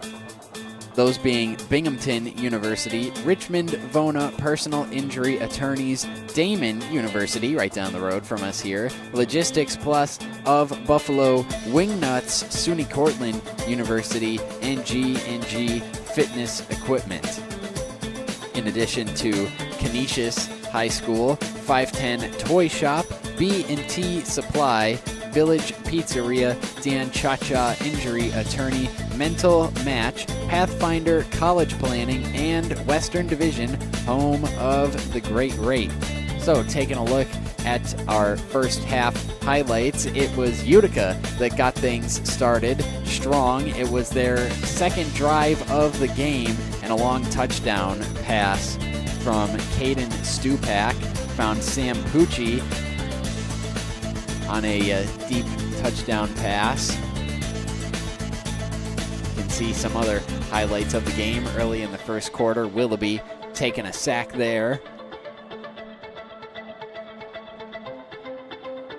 A couple nice plays made that time, a run for Utica. And here was the game's first touchdown. It was Caden Stupak loading up, going deep, and hit his man Sam Pucci for the score. That put them up 7-0. And then Willoughby on an RPO found Kylie Scott Harper. That play would ultimately be called back due to an ineligible man downfield. And here's Willoughby trying to make something happen there, but that Utica front all over him, getting the sack there. And there's Willoughby on a third down and long, delivering a nice deep ball, but off the hands there of Tristan Park. And on the other side, run there, nice hit right at the 50-yard line by that ECC defense. Then Stupak loading up, going deep. Miscommunication on that play. Receiver, quarterback not on the same page. Luckily for them, fell harmlessly to the turf. And then this is where Cam Warburton started establishing himself. Ripping off a nice run there. He had a very solid first half, did the former Cheektowaga Charger. Now Willoughby with a quick one right there. Put it in harm's way. Could have been caught, could have been picked. And then back with the Pioneers there as the hit by Moshe Yant knocked the ball loose, forced the turnover, and gave the Cats possession in the red zone. near the end of the first quarter, and there goes the bowling ball. Warburton, that would bring an end to the first quarter. Now we make the switch to the second. Willoughby dropping back, fires one on a third down, gets the clutch conversion there. And then a few plays later, it was capped off by Cameron Warburton. Gets in for the 1-yard score. The PAT would make it 10-7. And then on the other end, here's Ty Benjamin, the play fake, dropping back, fires one over the middle, but it is intercepted. It was taken away there by Romeo Kidd. The second takeaway, but the Cats unable to convert on it. Then there's a nice run stuff there by the ECC defense. Benjamin, a little handoff there, and again, that ECC defense showing up. There's Benjamin rolling out, throwing right for what almost was a touchdown, just his receiver couldn't get the foot down, came down on the chalk, and then this, a big play, 4th down, Benjamin rolling, firing incomplete, should have been a turnover on downs, but you had the penalty roughing the passer there as Benjamin took a shot along the near sideline, so that kept the drive alive. And then Benjamin there sacked, but again, it would be a penalty, face mask.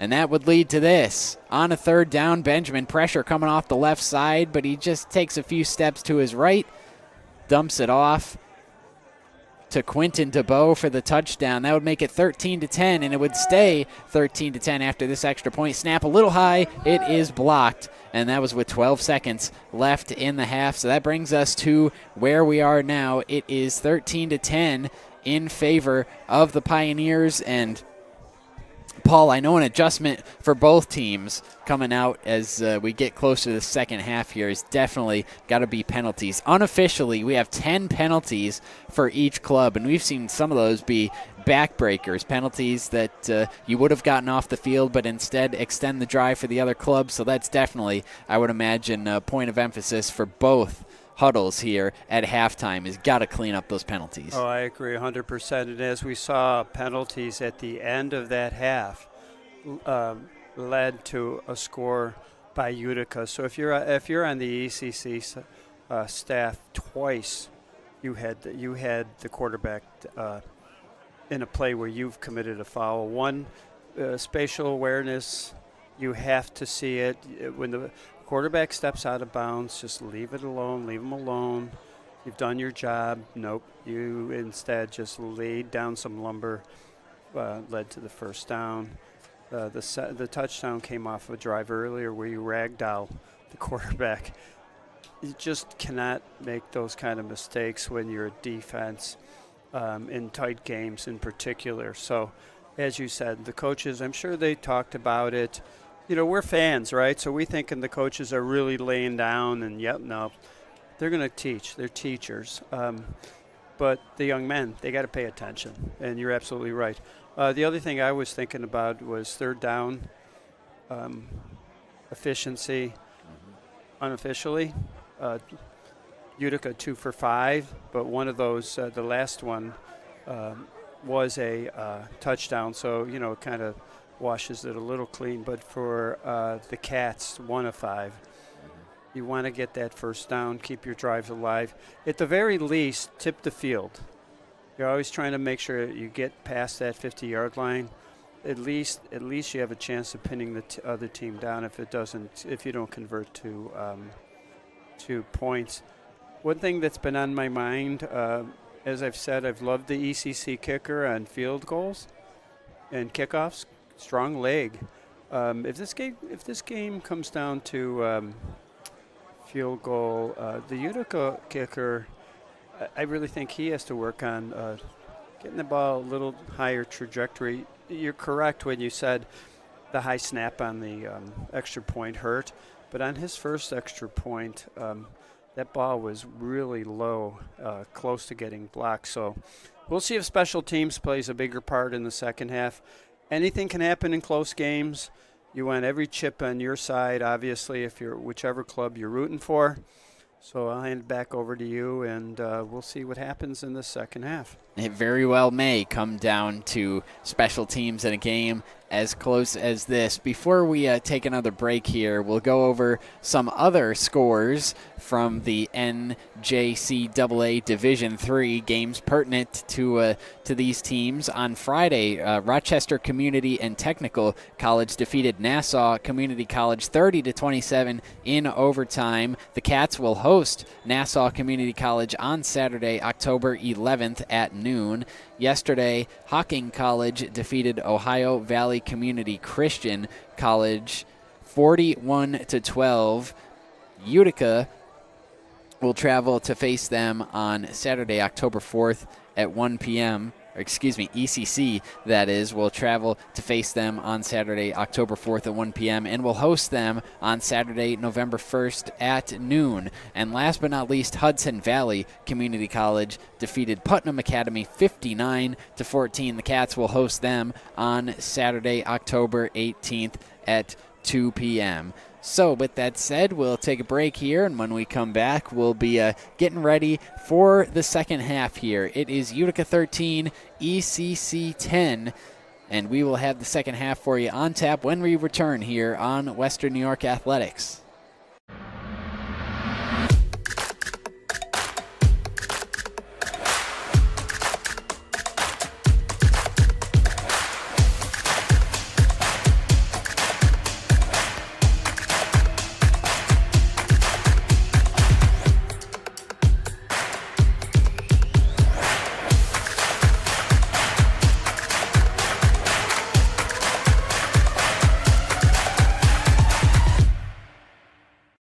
Logistics Plus is a global transportation provider headquartered in Erie, PA with locations worldwide, including right here in Western New York. Logistics Plus is consistently recognized as a fast-growing transportation and logistics company, great supply chain partner, top freight broker, leading project cargo manager, and a great place to work. With a strong passion for excellence, our 500-plus employees put the plus in logistics.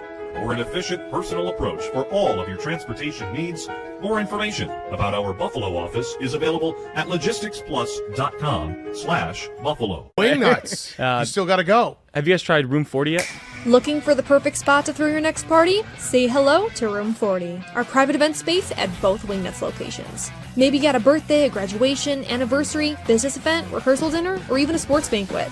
From intimate get-togethers to rowdy celebrations, Room 40 is built to handle it all and fits up to 60 guests. With custom food and drink packages, flexible setups, legendary Wingnuts hospitality, and all the wings you can handle.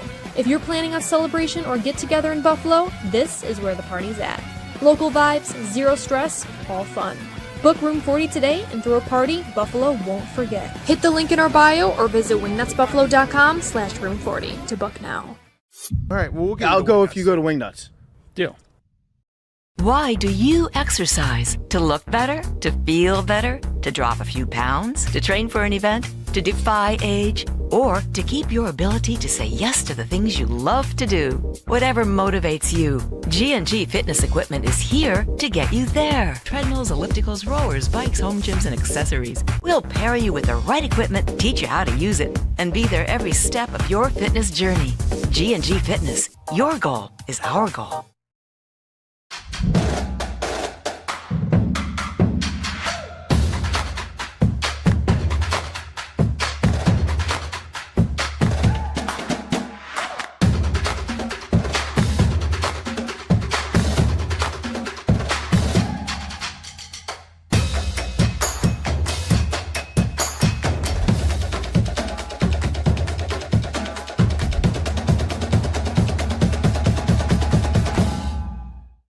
After an accident, life can be scary, stressful, tricky.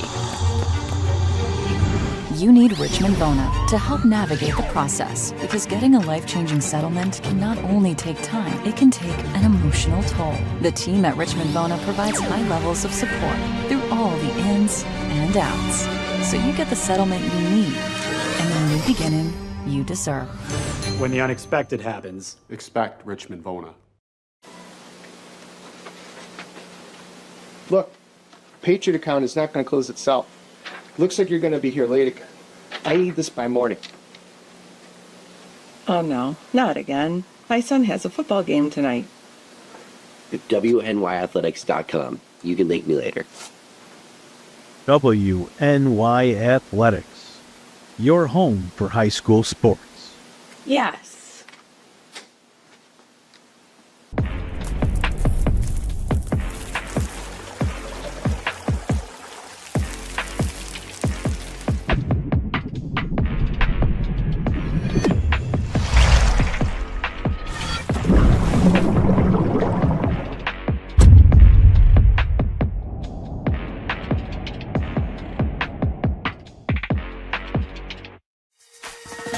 Build your next connection. Earn your next internship. Crush your next goal. What will you do next?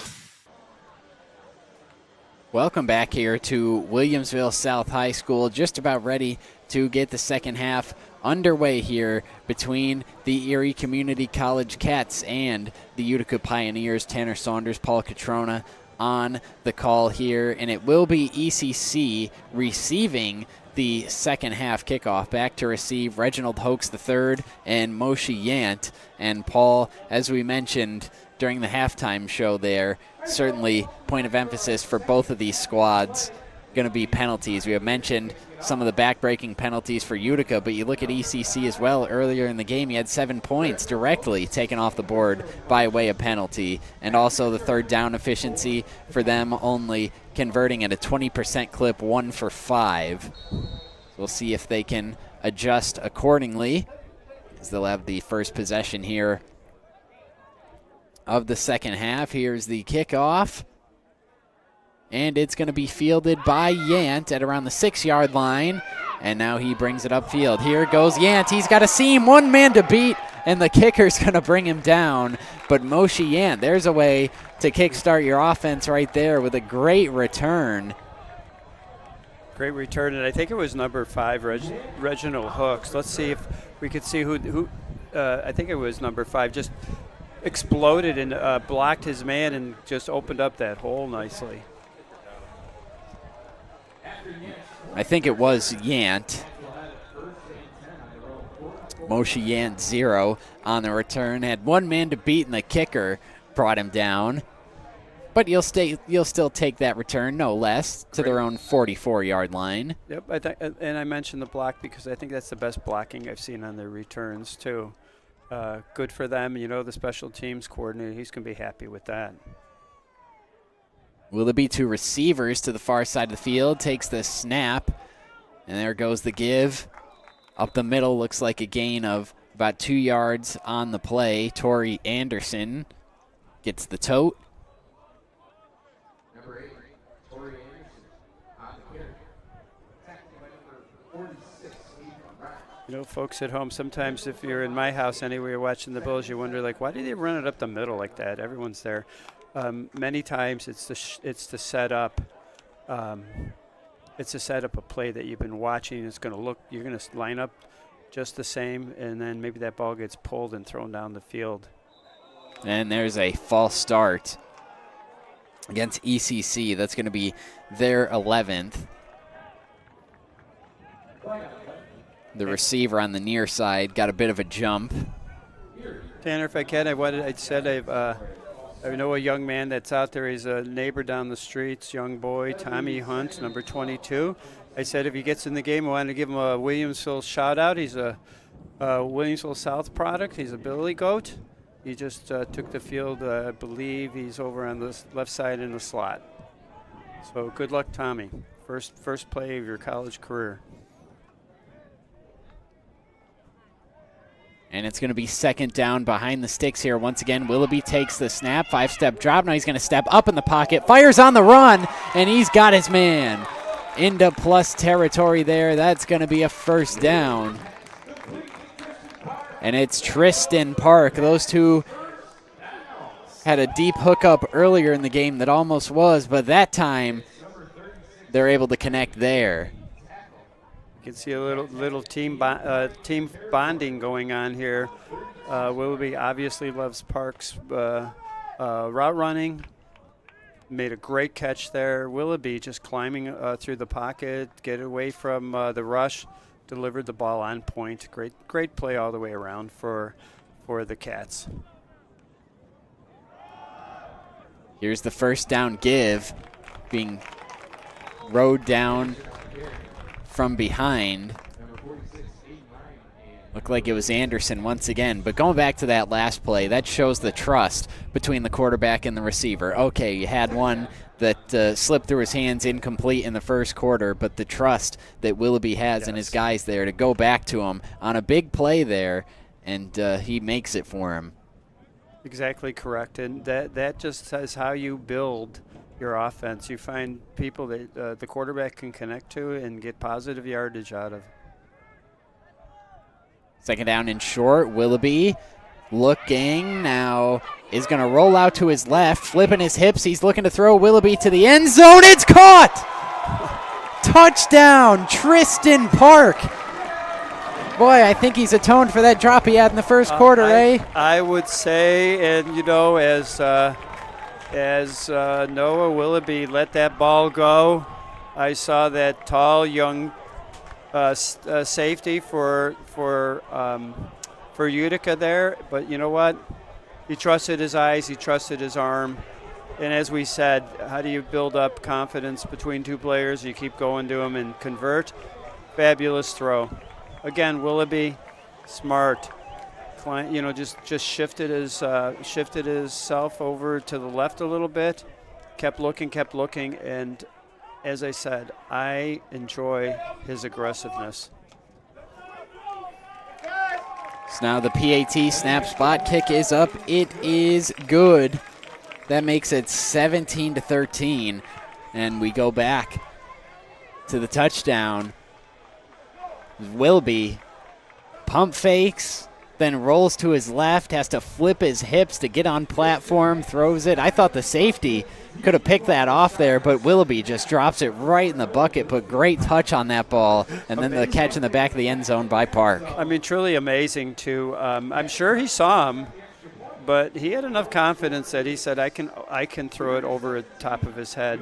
Because like you, I thought, oh, boy, that if you're on the Erie side, you're thinking, oh, no, disaster. Kind of reminded me of a play in the Bills playoff game where Allen found the running back on it was Coleman. Kind of like, it wasn't quite that thing, but where he threw it like over the top and it was a bucket throw. Just great talent. Erie's going to be happy that Noah stopped by for at least this season. They have got themselves a quarterback.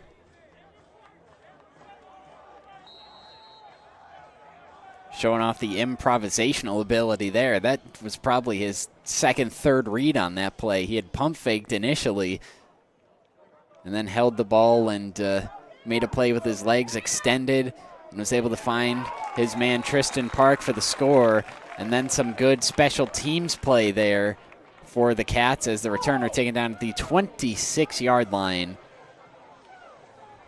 So Tanner, I often think if you're at whatever side you're rooting for, but if you're rooting for the Cats side, right, you're a Buffalo guy, whatever, you really want to see a big special teams play following that touchdown. No long returns, and it looked to me, they've talked a little bit about special teams at the half. They've come out better. A good return, and this time a really nice tackle on the kick. First down give, and that's going nowhere. Play made in the backfield, and I believe the first man there was number 90, Anthony Vaccaro-Latrell. So he's making a nice debut for himself also off the edge. Fast, strong young man. Actually, they say it was 00. That would be Delshawn Taylor. It's hard to tell the difference between the 90 and the 00. Here is Stupak, takes the shotgun snap. Now he's going to try and step away from the rush here and gets to the 20. That's going to be a sack there. He lost 2 yards on the play. And Delshawn Taylor once again making back-to-back plays. It was Ike Guanu who got the pressure from up the middle and then forced him up into Delshawn Taylor, the waiting arms of Delshawn Taylor. Well, Taylor, the product from Bennett High School, he's used to big games.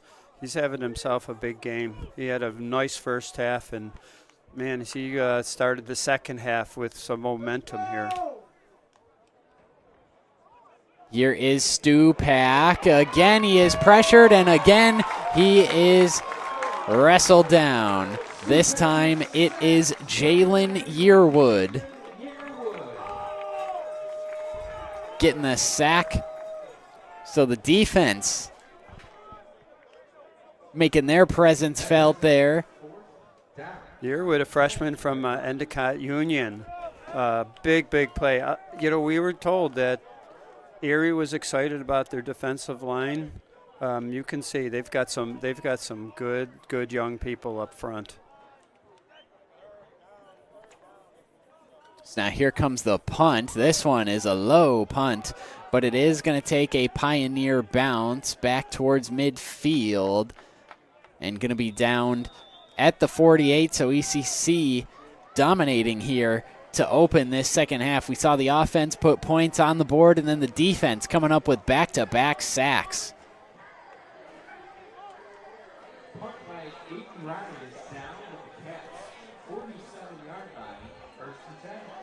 Now a chance to potentially blow this game open here. Take a 2-possession lead if they can put points on the board here once again.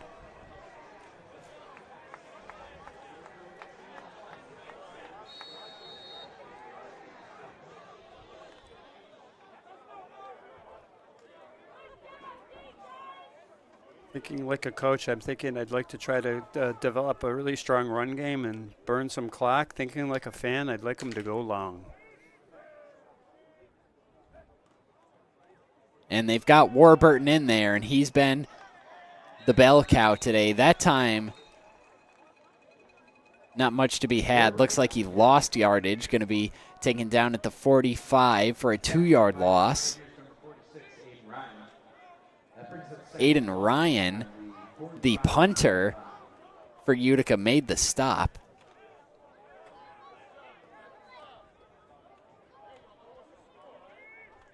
So college, like the pros, the more you can do, the more you can be on that turf.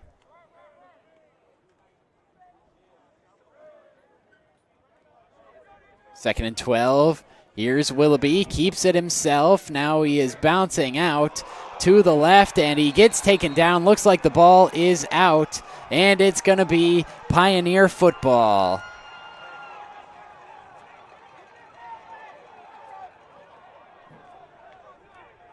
Willoughby trying to make something happen there, rolling out to the left, and took a shot there, lost the ball. And Willoughby's holding his left shoulder coming off the field.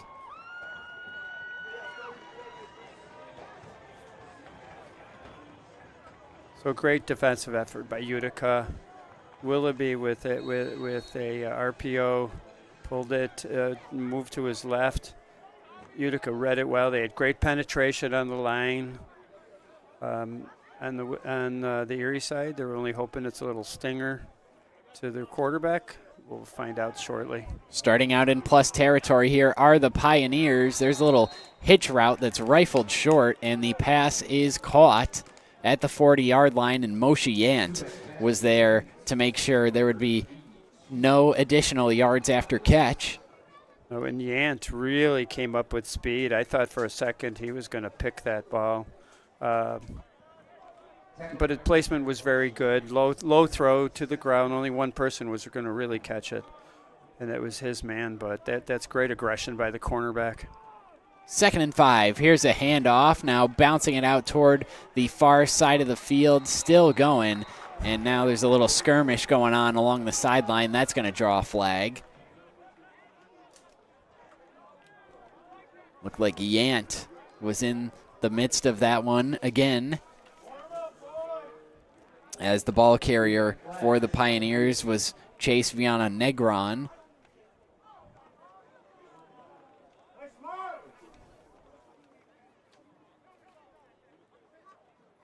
And Negron, boy, he shot out of a cannon. I'll tell you one thing about Utica. They've got a stable of young backs, and they're all kind of cut from the same mold. Very fast, very quick with their feet, decision making, and they can cut They can cut the edge, like a hot knife through butter. That's what they're doing. First down, Stupak, play fake, rolls right, throws to the flat. It is caught, and what a play made there defensively. Stupak's pass complete to number 19, Tim Igneri. Tackled by the Cats, number 7, Joshua Larrier. Joshua Larrier makes the stop. I said it before, it's called a howdy doody play. Howdy doody, because he saw him, lined him up, and just drove him. Perfect tackle, head placement, just below the shoulder pad level. I thought he was going to pop that ball out of there. Nice catch and hold by the Utica player. Tim Igneri made the catch. Now here's Stupak. Here's the give. Negron coming near side, and he is going to be dragged down. Ikegwanu was in there. I believe Delshawn Taylor got a piece of that as well.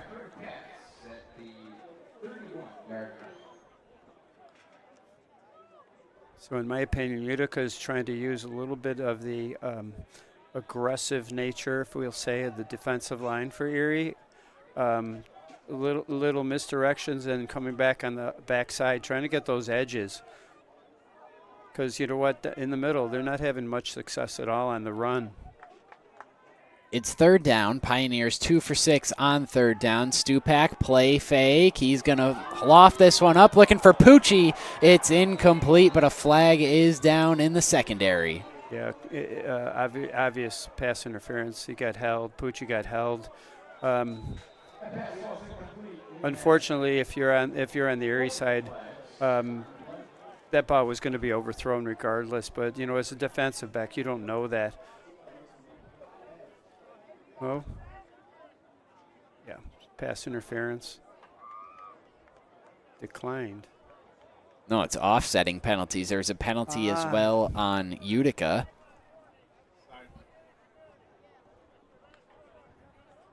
There's a sideline warning on them. And yep, the penalty's offset, so we'll replay the down here. You've got good eyes, Tanner. I didn't see the other flag pop out. So offsetting penalties, well, let's just do it all over again, guys. The penalty on the play was waved off, and the Cats have been issued a sideline warning. 3rd down. So it's 3rd down and 9. Here's the give. It's Negron coming near side, and we've got another flag down. That's in holding territory there, right on the edge. It's been hard for me to keep track of all these, but now I have both teams at 12.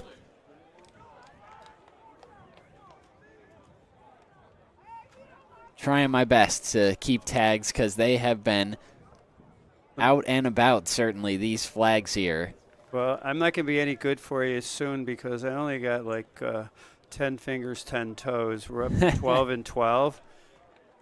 My math skills don't go much further than that, so let's hope we don't get that far.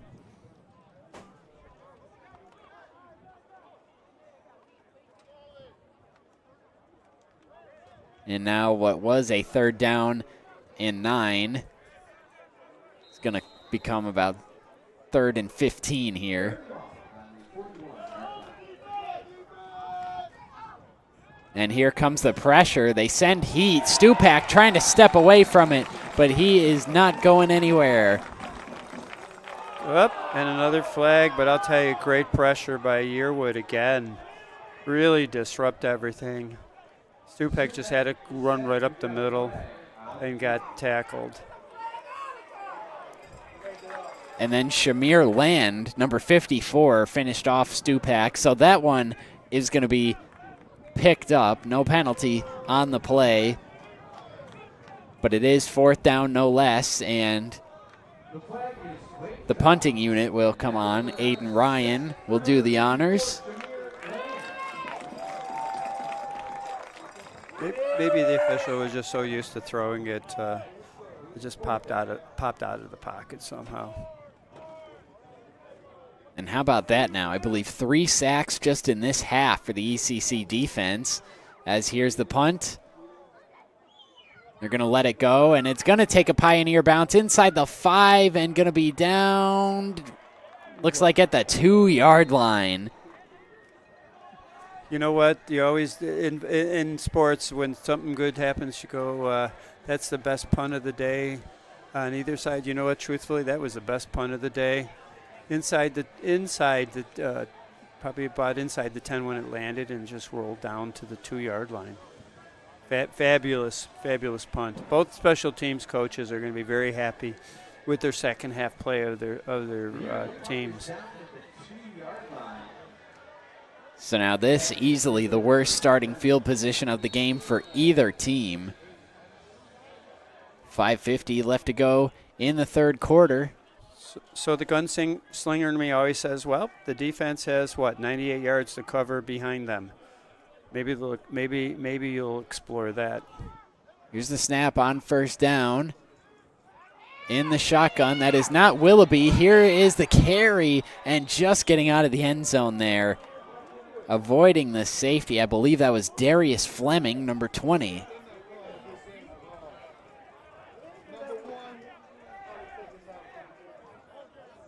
Near disaster for Erie. A little delayed handoff too. I would much rather see a quick type of running play. I get it. You're at the 2-yard line. A new quarterback in for Willoughby. Maybe you don't want to test my idea about throwing it, but something very quick there. Here's the give. It's Warburton, and he finds a crease, and he'll get him some breathing room at least. I don't think he got the first down, but he at least gave him a whole lot of breathing room and made it a much more manageable third down, as the new quarterback is Thomas Shea. 6'4", 190, the Depew graduate. He was on this team last year, appeared in 7 games, going 20 of 33 for 152 yards and a touchdown. Also had 31 carries for 42 yards on the ground. And now under center on third down, the give is to Warburton. He's going to try that left side, and he has the first down.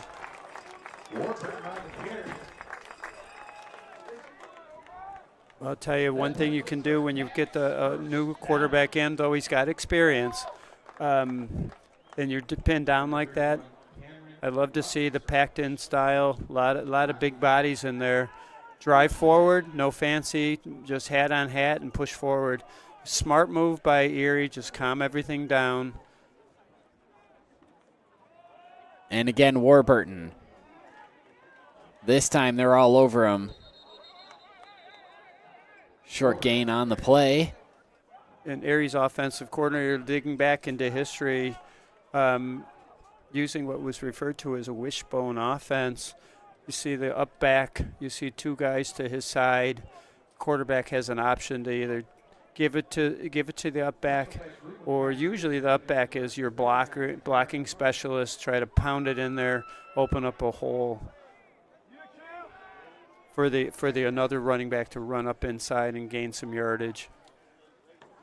They're going to stick to it here on second down. And they're able to gain a couple on that play to bring up third down. They were able to convert their last third down. Oh, no, they got the first. They converted, smartly. I wasn't able to say it quick enough, but sometimes what you want to do is you want to surprise them with that. We used to call it a fullback plunge back in the Stone Age, but basically that's what it is. You just plunge right into the middle and try to catch the defense with surprise there, and Erie did a great job of doing that. And off to the up back, and not much room to roam there as he ran in to a brick wall, that being Miguel Herrera. And I'll tell you, whatever comes of this drive for Erie, kudos to them. They've done a wonderful job maintaining, getting first downs at a very difficult time. Up by 4, you're pressed up against your 2-yard line. You have a new quarterback in. that offensive line is just gelling, coming right at, just doing their job, and those running backs are running well. Unfortunately, what do we have? Another penalty. Another one. On Erie. It looks like the running backs were moving before the snap. That's number 13 on them.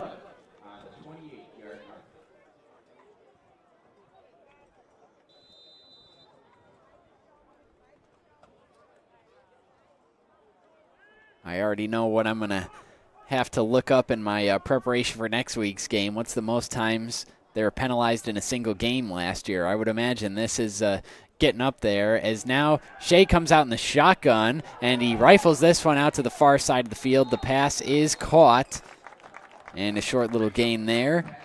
Pass hauled in by Jarrell Green. You know, Green, tall receiver, high-pointed the ball, thought it might go over his head at first.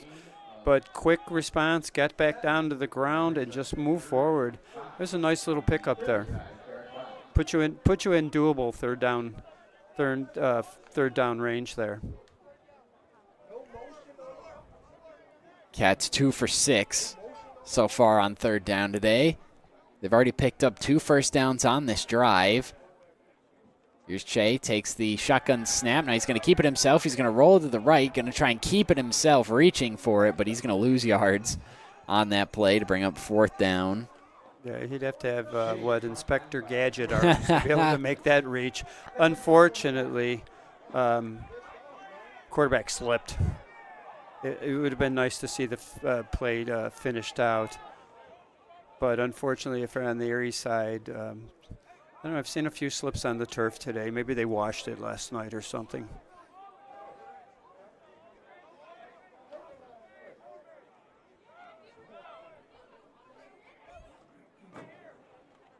Here is the punt.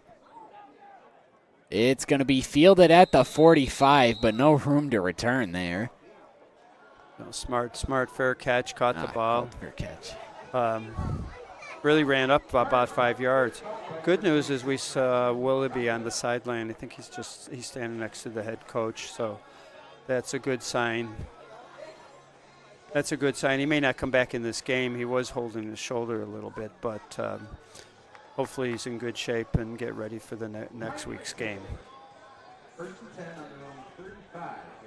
Appeared as though he injured his non-throwing shoulder earlier in the game. We've not seen him since. He is up walking around on the sideline on first down. Here comes a handoff. Coming near side. Ball is out, but it's going to be fallen on by the Pioneers. And another flag is down. Nasir Kelly recovered the fumble. And we've got a hold coming on first down here. So it's 13-13 in the penalty apiece. Game. Indeed. You know, the more I watch Utica, you know they're just trying to get the edges. Unfortunately, I bet a good 5 of those penalties that we've talked about is coming from the widest guy. Well, I can't say the widest because the receiver would be, but the tackle or the tight end trying to seal that block. Unfortunately, for that side of the ball, for Utica, that has been a big problem today. Stupak, shotgun, play action, fires this one high over the middle. It's incomplete. Almost gave Romeo Kidd another one there, but he overthrew everyone. And that'll make it second down and long. I think there was a miscommunication there again. That ball was so overthrown. Well, that brings us to the end there, Tanner, the third quarter. Indeed. One more to go here. Time to make the switch to the fourth. Can ECC hold on to this 4-point lead, or will the Pioneers have an answer here? We'll find out when we come back on Western New York Athletics. After an accident, life can be scary, stressful, tricky. You need Richmond Bona to help navigate the process, because getting a life-changing settlement can not only take time, it can take an emotional toll. The team at Richmond Bona provides high levels of support through all the ins and outs, so you get the settlement you need and the new beginning you deserve. When the unexpected happens, expect Richmond Bona. Wingnuts. You still got to go. Have you guys tried Room 40 yet? Looking for the perfect spot to throw your next party? Say hello to Room 40, our private event space at both Wingnuts locations. Maybe you got a birthday, a graduation, anniversary, business event, rehearsal dinner, or even a sports banquet. From intimate get-togethers to rowdy celebrations, Room 40 is built to handle it all and fits up to 60 guests. With custom food and drink packages, flexible setups, legendary Wingnuts hospitality, and all the wings you can handle. If you're planning a celebration or get-together in Buffalo, this is where the party's at. Local vibes, zero stress, all fun. Book Room 40 today and throw a party Buffalo won't forget. Hit the link in our bio or visit wingnutsbuffalo.com/room40 to book now. All right, well, I'll go if you go to Wingnuts. Deal. Back here from Williamsville South High School, start of the fourth quarter here in a 17-13 matchup between the Erie Community College Cats and the Utica Pioneers. Right now, the former leading. ECC up 17-13 here, but the Pioneers, we'll see if they have an answer, but they have to dig themselves out of a hole here on 2nd and 20. Here's one that is overthrown, looking for Nasir Kelly, and he had a step on the DB, but that one just a bit overthrown, so now it's going to bring up 3rd down and 20. And for this ECC team, fourth quarters were an area where they struggled last year, allowing 81 points in the fourth quarter last year. That was the most points they allowed in any singular quarter, so certainly an area they can tighten up this year. And let's see if we'll go downtown one more time. Oh. Stupak, he's going to let this one fly. Kind of back shoulder, going up with one hand. Unable to reel it in, though. Not bad attempt. Great attempt. I thought he reeled it in. He fell on his back, but he did not. That was Pucci, and it looks like he's still down over on the far sideline. And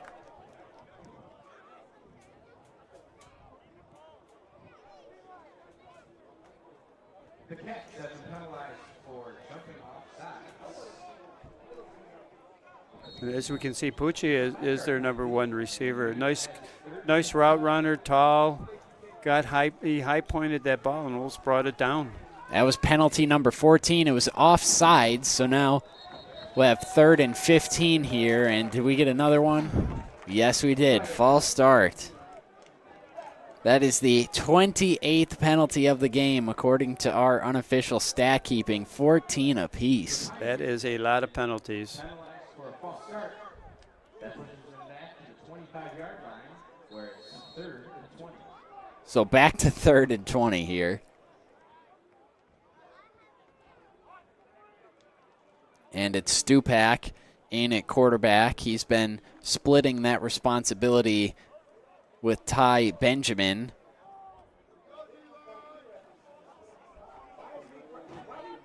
Each quarterback has a touchdown pass. Benjamin has an interception. Stupak, he's going to loft this one up again deep down the far sideline, and it is incomplete.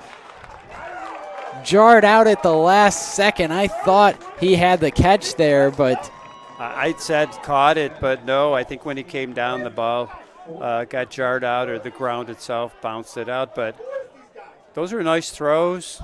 And why not? You're in 4th and forever. Go out, see what your receivers can do. A long throw, sometimes they say, well, if it's intercepted, it's similar to a punt, et cetera, et cetera. I love the aggressiveness out of Utica. Go for it. Don't lay back. Antoine Hopkins, the intended target, the 6'2" wideout. And now here's the punt by Ryan. This one not really going to take a favorable bounce for the Pioneers. It's out of bounds just short of midfield. So now back comes the offense, and good field position, opportunity to burn some clock. If you're Erie, you definitely want to try to get into field goal range, get the 3 if possible. The real gravy is going to be, can you punch it in and take maybe a commanding 2-score lead. Noah Willoughby is checked back into the game at QB, so he took a possession off, but good to see that he appears to be no worse for wear, and he's back in there on first down here early in the fourth quarter. Jarrell Green is in the slot over toward the far side of the field. Willoughby is in the shotgun, and it's going to be a handoff. Here goes Alexander up the middle, and he gets a first down carry right off the jump. Anderson. We have two guys down, one for each team, unfortunately. One able to hop back up. There was a Cat offensive lineman down, but he's able to pop back up. The Utica Pioneer, not the case. Looks like that is the sophomore defensive back number 5. I didn't get a good look at the jersey, but that appears to be Hector De Jesus out of Guilderland, graduate of Guilderland High School. He was a Section 2 all-section selection in 2024, also was a captain of the Guilderland football team, and now he's laid over on his side. So with that, we will step aside here as the athletic training staff tends to him, and we will be back shortly here on Western New York Athletics.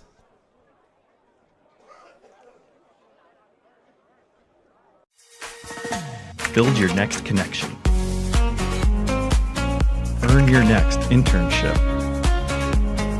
Crush your next goal.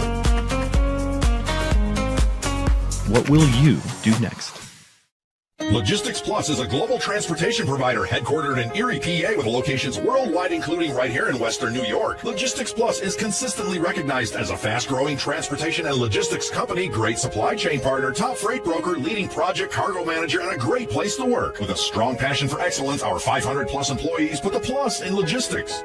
For an efficient, personal approach for all of your transportation needs, more information about our Buffalo office is available at logisticsplus.com/Buffalo. Back here from Williamsville South High School, it's 17-13 with 4:22 left to go in the fourth quarter. ECC leads. They have possession here, but play has come to a stop here for the moment as you've got an injured Pioneer who has hopped back up on his feet and now is walking off the field with the help of the athletic training staff. It was not who I originally thought it was. There is a 5 on the jersey. It's not number 5, it's number 25, Chauncey Sherman Jr., the running back / defensive back, 5'7", 175 out of Rochester, graduate of UPrep. So after an extended period of time down on the field, he's able to hop up and off, so we can only hope that he is okay.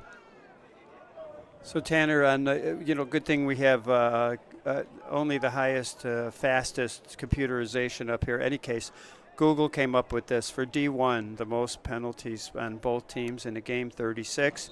I looked for JUCO, so junior colleges.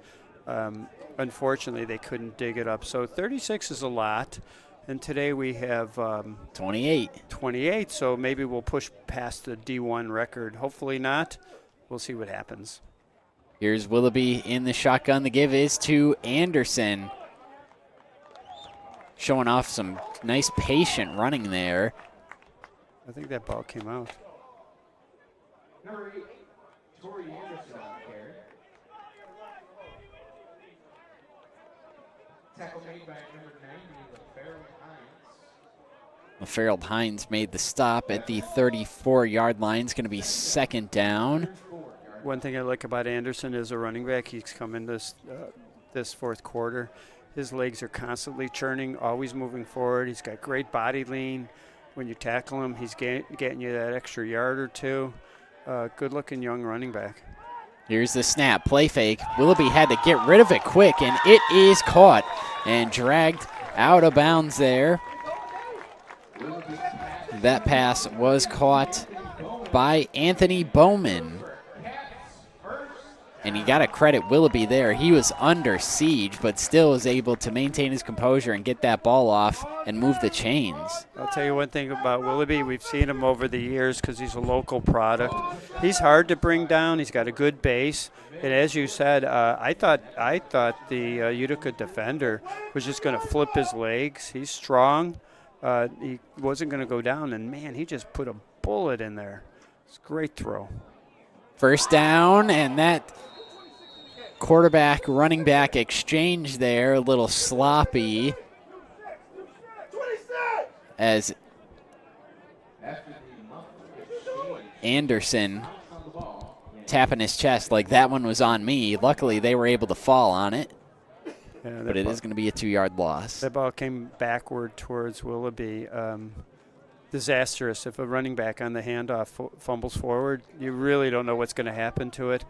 This is a wonderful drive so far for Erie, though. Just ball control, simple throws, good running. Here's the give to Anderson. He's going to be swallowed up at the 24. Well, it looks like maybe gained a half-yard there. It's going to be 3rd down. ECC so far 2 for 7 on 3rd downs today.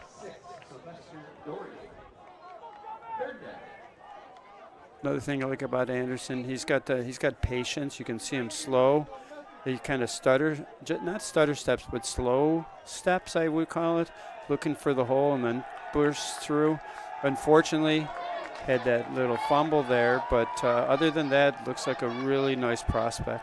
He is a very patient runner. Reminds me a little bit of Le'Veon Bell, the former Steeler. Here is Willoughby climbing the pocket. Now he's going to keep it himself and takes a gnarly hit there. Looks like he lost the ball.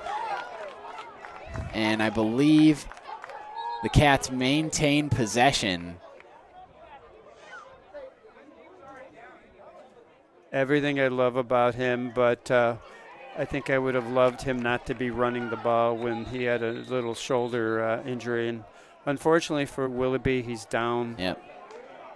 He took quite the wallop. Got sandwiched in between 3 Pioneers there. Now he's down. We mentioned dealt with a shoulder injury that he sustained earlier in the game to his non-throwing shoulder, and now certainly won't speculate too much about what's going on here. But in fairness, we had this conversation, Paul, earlier when Ty Benjamin was in the game for Utica. He lowered his shoulder on a 3rd down to pick up the first, and you don't really want to see your quarterback taking that hit. Ideally, no. There are some situations, though, where it's understandable. It's 3rd down in a close game, in a 4-point game. You're trying to get the first down for your team, so you can certainly understand it. And also in Benjamin's case earlier in the game, you're trying to move the chains on a 3rd down, so that's just the competitive nature, and you understand why they do that. But certainly those hits add up over time, and you don't want to see your quarterback taking too gnarly of hits like that. No, but, as I call quarterbacks like him, just, it's a 6-letter word. I call it a winner. He wanted that first down. He wanted to support his club. He saw the opportunity. But as we said, there's a balance here. Maybe you can I could never do what he's doing, so it's wrong for me to even speculate. But maybe you get in that situation, and then you do slide forward, take what you could get. But every time, I've mentioned before, we've seen him play probably from freshman on. I've seen games where he just does something like that, where he makes the play of the game for his team. He's all about team. He's such a nice young man. If you talk to him, completely unselfish, always about talking to others up, and he never takes credit. Good to see he's standing up now. Hopefully he's okay.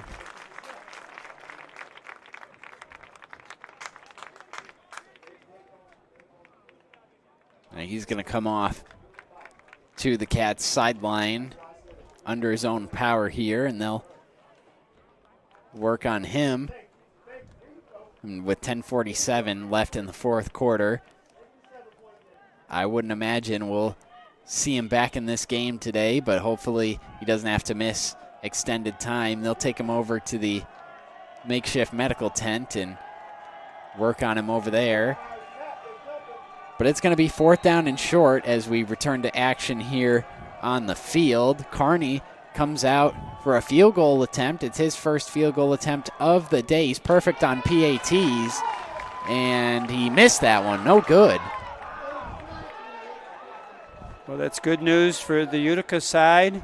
I've been touting Kearney again. Great technique. Got the ball up high. It's from the left hash mark, if I'm not mistaken, or thereabouts. And unfortunately for him, he just pushed it wide right, which I hate to even say around this area. But the ball went wide right, opening up the door for Utica now.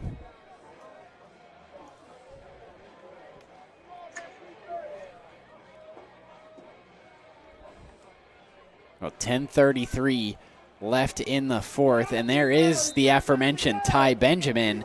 He is back in the game here at quarterback for the Pioneers, and he takes the first down snap. He's going to take a deep drop as they set a screen. It is caught by Quentin DeBow. He slips away from one tackler, now keeps those legs driving, and he is brought down at the 30-yard line. We'll see where they spot it, but this could be a first down. And it is. Loved everything about the play. How do you take advantage of a defense that is just pinning their ears back and rushing like crazy and having so much success in the third quarter? Let them do it again, but disguise it as a screen that's went right up the middle. And DeBow initially gets contact. I thought he was going to come down after a couple of yards, but he's another. He's not the biggest running back. He's tough to get off his feet. He plowed through it and got that first down. Benjamin the snap with 4 wide. It's a handoff, I believe, to Quentin DeBow once again, but he runs into Sammy Ikegwanu and company.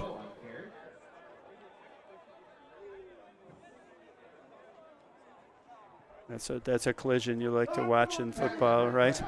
Running back strong on his feet and a defensive tackle who I just think he's going to be a great player at Erie and probably earn himself a D1 scholarship out of here after a couple of years. Second down, Benjamin, the snap, the play fake. He's rolling right, being chased. He's got to heave this one out of bounds. Just throwing it away there. Discretion, the better part of valor on that one as he was being chased, drifting backwards. And another flag down. Middle of the field. I think it might be on Utica, but I'm not positive by the reaction of the players. Yeah, they signaled against ECC. Yeah, I was just going by what I saw, how the players were reacting. That's why I was hoping that. Of course, that can be very, that's a dubious, don't invest any money on the way you see players act out on the field. But I saw the Cat player clapping his hands, so. Legal man downfield is the call. So it's going to be second down and 15 here. Benjamin takes the shotgun snap, the play fake. Now he's going to roll left, and he's going to fire to the flat. It's caught by Rozowicz, and he is wrestled down out of bounds around the 34-yard line. So they get back the yardage that they lost from that illegal man downfield penalty, and then some to make it a manageable third down. So far 2 for 6 on the day of the Pioneers. Nice play design, too. And for Lackawanna, they had a little delayed blitz coming. As soon as the man left that area, that's where the tight end went. Just a little toss to him and picked up a good 8 yards, 10 yards. Third down, here's the snap. Benjamin fires. That one is behind Rozowicz, which gave the defender a chance to get back into the play and break that one up. The pass falls incomplete. It is fourth down. I couldn't quite see his number, but I know one thing he had in mind was downtown, I'm getting a TD.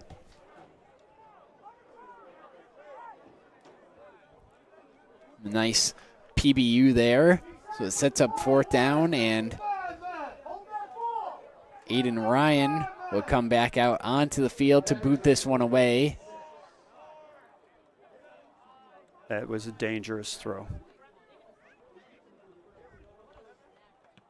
Right idea, just could have been better ball placement as this one is fielded by Yant.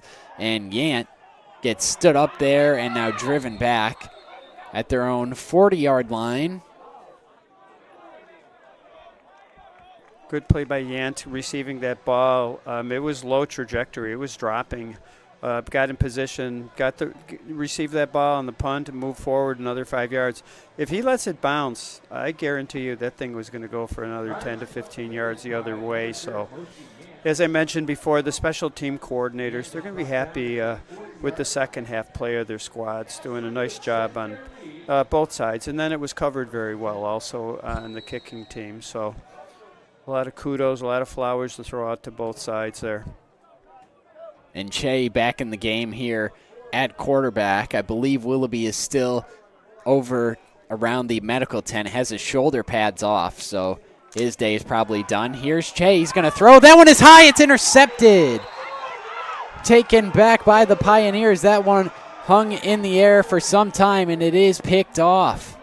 Yeah, Tanner, as you said, too, hung up in the air, and the worst thing, throwing on the inside of the receiver. Indeed, Nave Gordon comes away with the INT. Gordon, and if he could have stayed on his feet, that might have been a house call. This was a guy that ran track and field in high school for New Rochelle, also played lacrosse for them, but they'll take the takeaway and give the offense another crack at it here. Yeah, no doubt that was a pick six if he stayed on his feet. Benjamin, handoff up the middle, now dancing around, spinning, and being twirled down to the ground there is the ball carrier. It is Chase Viana-Negron. The Negron we saw earlier in the game, I like him. He's another, as I mentioned, I think Utica's got a little stable of running backs. They're all kind of built the same. They run the same style. Thought that was a beautiful play. Slipped the gap. I think it was the A gap between the center and the guard. Then he just kind of picked his way across and picked up some positive yardage. Short gain on second down. Now here's a handoff once again. Fighting through contact. Pirouetting forward toward the 40-yard line to be about a gain of 2 to set up third down. I think it was an identical play just to the other side of the center. Looked very similar. This time Lackawanna swarmed, was able to have two guys, one initial hitter and one that just dragged Negron down just for a couple of yards. But anything positive at this point for Utica, that's positive yardage, putting yourself in maybe 4-down territory if you don't pick up on this third down. 3rd down and 5. Benjamin, the play fake. He's going to roll to his right, drifting back, throws. It's caught by Rosowicz, but Larriere is there for the stop.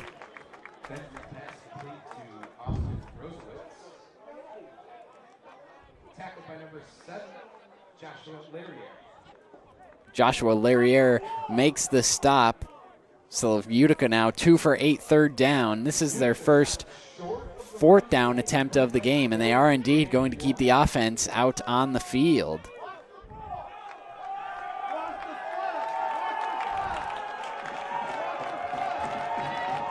Last year for ECC, their opponents converted 50% on 3rd down attempts. They went 9 for 18. And Benjamin got him to jump. It's going to be a free play. He's going to roll to his right. He's going to throw. It is intercepted, but this play will not count as the return up the sideline going to be taken out of bounds there. Romeo Kidd comes away with it, but Benjamin got him to jump, so it was a free play all along. You know, you can't go back and say don't jump off sides. Let's see if that all happens for the defense. Everything but the jump was quality for Erie. Benjamin got him with the hard count there, and then obviously the throw. Didn't matter what happened there. Free play. So they get the first down there by way of penalty.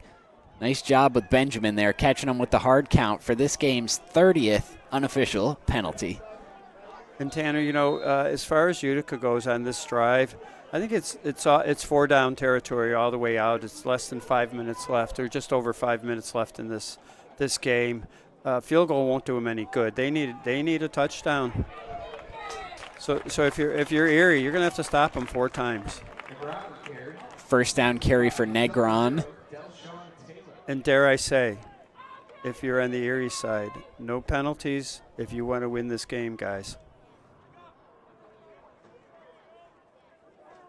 This is a great finish, isn't it? It's what makes football so much fun. If you're ECC, certainly you don't want any penalties, because not only do you have to overcome that, you have to overcome the loss of your starting quarterback on top of it. Here's Benjamin, second down.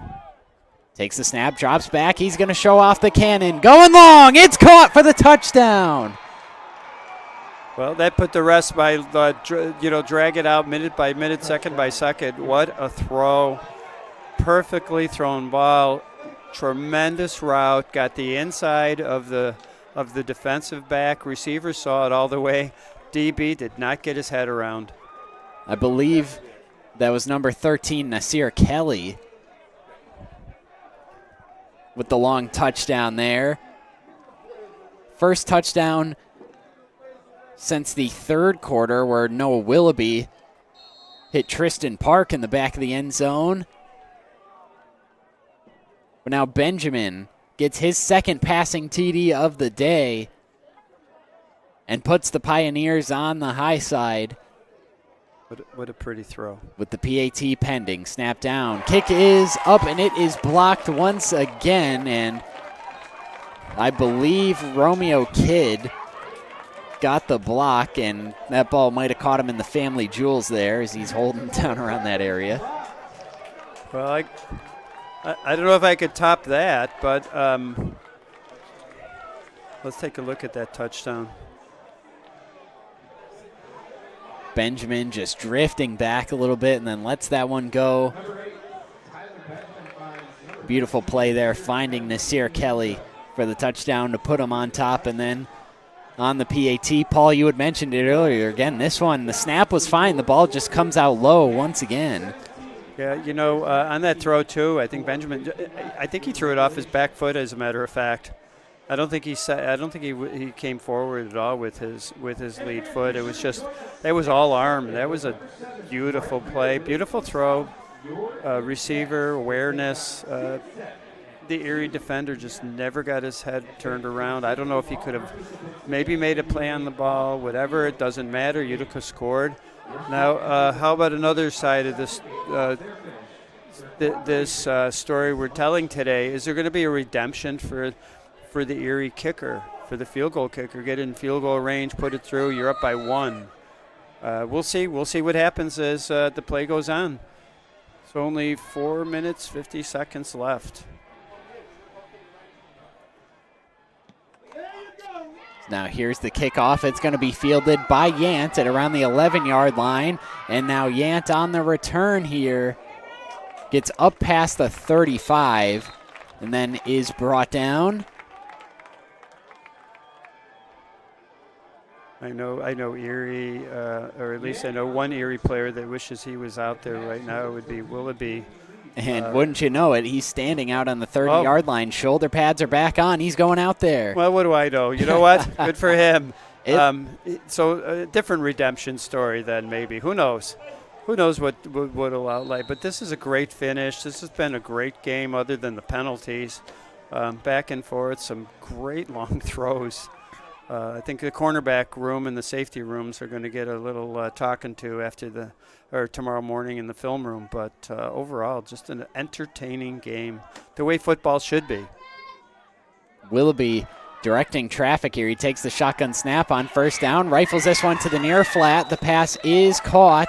That is Reginald Hoax III, and he's got a short gain, and that's what you love to see if you're ECC. You've had trouble all day with the penalties, staying ahead of the sticks, so just get your quarterback who's just checking back into the game, a nice easy completion there, and you stay in rhythm, stay ahead of the sticks. Yep, I loved it too. Everything you said, and it's just a little pitch and catch. Nothing fancy, positive yards, positive feel for the Erie side. And if they're going to play off coverage like they're lined up now, you might as well take what the defense has given you, and that's a part of quarterbacking, as we've got another flag down, and I believe a false start being assessed to ECC, which is number 16, so we're 31 combined. Tanner, I just wondering if it was offside. I thought I saw a Utica player just take a step forward and draw that player for Erie. And I believe you're right. That is the case.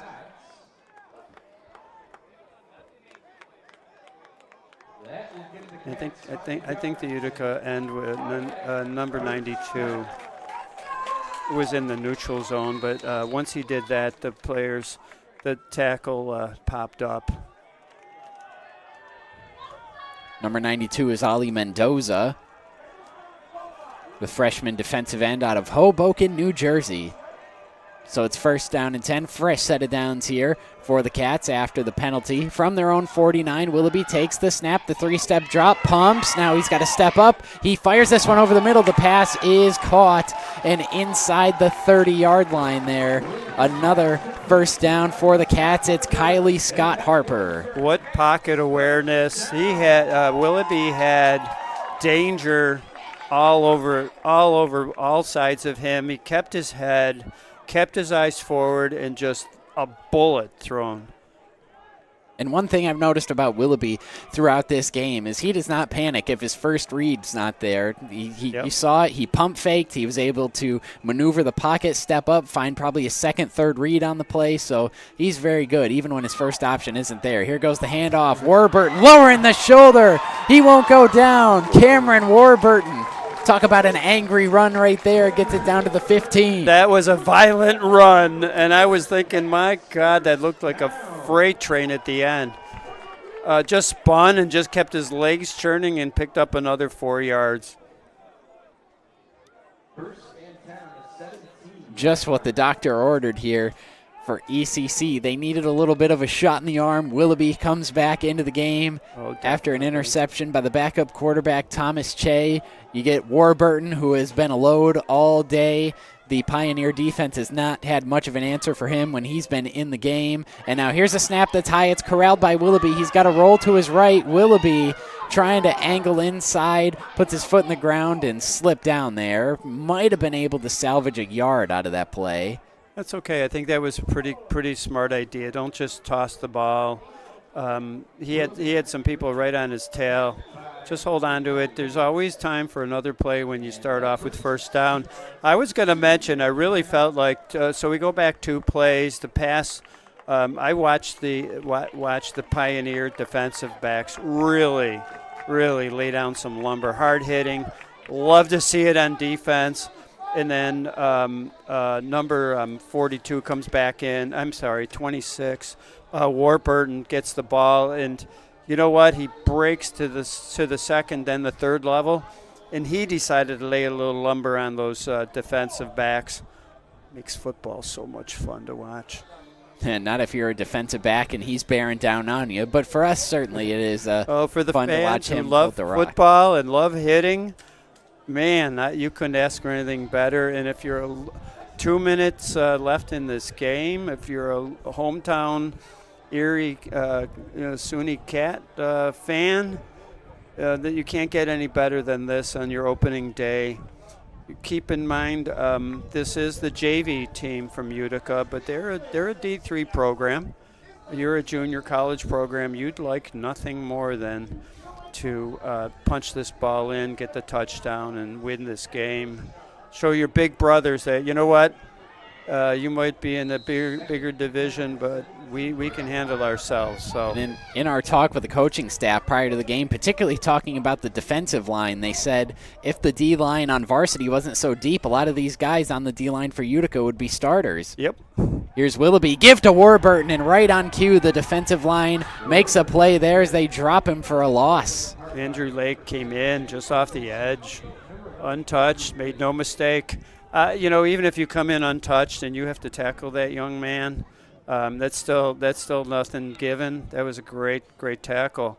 Loss of 6 yards. Huge play by Utica. So that'll set up 3rd down. And I was going to say, obviously, if you're ECC here, the objective would be don't let the Pioneers have another possession the rest of this game. Ideally, you can wind the clock all the way down, kick a field goal, since you're only down 2, and then be done with it here. But now on 3rd down, this makes for an interesting decision here for the Cats. Do you try to go for the first down? It is third long, so that would be difficult to do so. 3rd and 14, or you just keep the ball on the ground, make them spend a timeout, and then take your field goal. Carney is perfect on extra points today, but he did miss his lone field goal attempt earlier in the game. So that's a lot of pressure for a young kicker. But you know what? If you're gonna earn your spurs, pressure is going to be the name of the game. Looks like Erie's coming out in a power formation. Are they going to do exactly what you just mentioned? Just try to get what you can get, and you're going to try to kick the ball and get the lead that way, but you will leave lead time on the clock, or a tricky play off the wishbone. Could be. I will say, if you're going for the kick, this wind situation is certainly less than stellar, as it is blowing across the field toward the ECC sideline. Here's the 3rd down play. Willoughby, the give. It goes to Warburton, spinning and still on his feet, but now is going to be driven back there. He did gain a few, but that is going to bring up 4th down and about 11 here, and a timeout is going to be called. Everything you said, took the run. Utica decides to burn the timeout because they want to save clock just in case. And then you're going to send that freshman out there. And as you said, we can feel it up here in the booth. We're getting a lot more wind just blowing through the window here. The flags are pushing to the left, or as you're looking at the field. So to the left. We'll see what happens. That wind can be tricky here.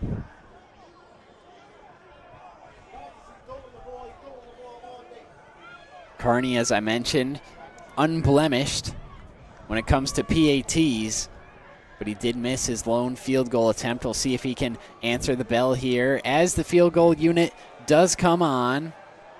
And this is a little to the right. So he's going to have to kind of push it towards the left and hope for the best. The holder is the Williamsville South Billy, Tommy Hunt. Here's the snap. It is down, kick is up, it's got the distance, and it is good. With 1:35 left, Gavin Carney puts the Erie Community College Cats up 1 here. Well, Gavin Carney, welcome to the big time here. What a kick. Would have been good from 10 yards more. So there you have it. It hasn't been pretty, but the Cats are up. But now they're going to have to play some defense here. With 1:35 left here in the 4th quarter, they lead by 1. So the trick is, right? You want a big boot. You want it really deep. Tell you the truth, I'd take a shorter kick that was really high.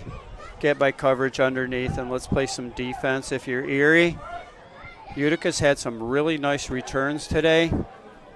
You don't want to outkick your coverage unless somehow you could get that ball to either squib, roll into the end zone, something of that nature, slow it down. Everything about football is pressure, though, right? Field goal, kick, kickoff, coverage, return game. That's why we love it so much. Keeps your heart pumping. Here is Carney, just nailed the big kick to give him the lead. And now on the kickoff, it's going to be toward the near sideline. Fielded. Now here's the return. Past the 25-30, and still driving forward past the 35-yard line. And that is where the Utica Pioneers offense will set up here. And now all they need as a field goal. But their kicking woes have been seen here in this one. Have had 2 PATs blocked. So maybe there's a redemption on the other side for the other kicker. Who knows? And if you're the defensive backs for Erie, I'd say, you got to get your head on a swivel a little better than the last couple long throws. And it is Benjamin in at quarterback here with 4 wide receivers in the formation, 1 back. He takes the snap, takes a deep drop, trying to set a screen, and it is caught by DeBow. Delshawn Taylor was waiting for it there, almost got his hands on it. It is caught for a short gain. Good tackle. Nice play, though. Takes a little of the edge off of the rusher, saying, hey, better be careful. But good solid play on both ends. And now they go up-tempo here, forces a timeout to be called by ECC as they had a man frantically trying to get off the field to avoid a potential 12-men penalty. And 16th penalty, so right. wise decision to take the timeout. I live in the world, though, where you never really want to take a timeout, obviously, if you're up by a point and give the offense some time to talk about things, at least as a rule of thumb. But then again, let's calm your defense down, because I really do, and you've mentioned it, coming out here right now, it's all on the defense. The offense, they're going to do their thing, but can your defensive backs match up with these receivers? That's a tough thing. You got to, if you're on the Erie side, you just have to keep that constant rush going like you're doing. But it's going to go, and it looks like Erie's in a lot of man coverage today. And now they're going to send some heat here, forcing Benjamin to roll. He's going to throw. It's caught by DeBow, and he is taken down for a loss. That brings up 3rd down. And DeBow did a fabulous job just getting almost back to the line of scrimmage. 3rd down, 45 seconds remaining in the 4th quarter. Benjamin, the snap. He's going to throw, has to step away from the rush. Now rolling out to his left, he's going to keep it himself, gets toward the sideline, reach that ball out. We'll see if they give him the 1st down. Just short, maybe? Yes. Just short. And the clock is still running here. Now they stop it with 26 seconds remaining. Ran out of bounds about 2 yards short here. So the clock says timeouts Utica 2, but that cannot be right because they took one prior, they took one here. Yep, both teams with 1 timeout. Utica can go for a short play, they could go for a long play, whatever. If you're Erie, you'd prefer that short option if they do complete it. What Erie'd really like is a absolute power rush, get in the quarterback's face, get the hands up. If you can't tackle them. Utica has one other 4th down attempt in this game. They did convert it, came on a penalty. Benjamin was able to draw him offsides with a hard count, so who knows, maybe they'll try that again here, but obviously... And if you're Utica, you might just want to try to push the defensive line to one side or the other. Let the quarterback try to keep it on a keeper on the edge. There's always a lot of land that way. 4th down, there was movement on the defensive front. They didn't jump off sides. Benjamin going long, it's incomplete. He was looking for Nasir Kelly. Those two hooked up earlier. I'm looking all over. I don't see a flag. Everyone else looking around for a flag too. You kind of almost come to expect to have one after every play. I think there might have been one, but it was on Utica, and just moved, and that's it. Then we're sitting behind the SUNY Erie fans. They are loud and proud, like home fans should be. So they're going to go home and have a good dinner tonight. Their young guys came out, played a good game for the first game. Utica looked sharp too, really. And there you can see the man that put them on the high side with 1:35 left to go in the 4th quarter. Gavin Carney hit the big field goal, and then the defense coming up with the big stop there is Benjamin trying to hit the little back shoulder seam ball there to Nasir Kelly, but came up empty. Just empty. You know what? That ball was so close. That was really a nice toss. Nice design play. And there was movement up front on the defensive front for ECC. Somebody did jump, but not into the neutral zone or offsides there, so they let it go. And now it is everyone's favorite formation except the opposing team. The victory formation here is Willoughby takes the knee with 20 seconds left, and that will do it. So the Erie Community College Cats in their season opener defeat the Utica Pioneers 19-20. It was a close affair.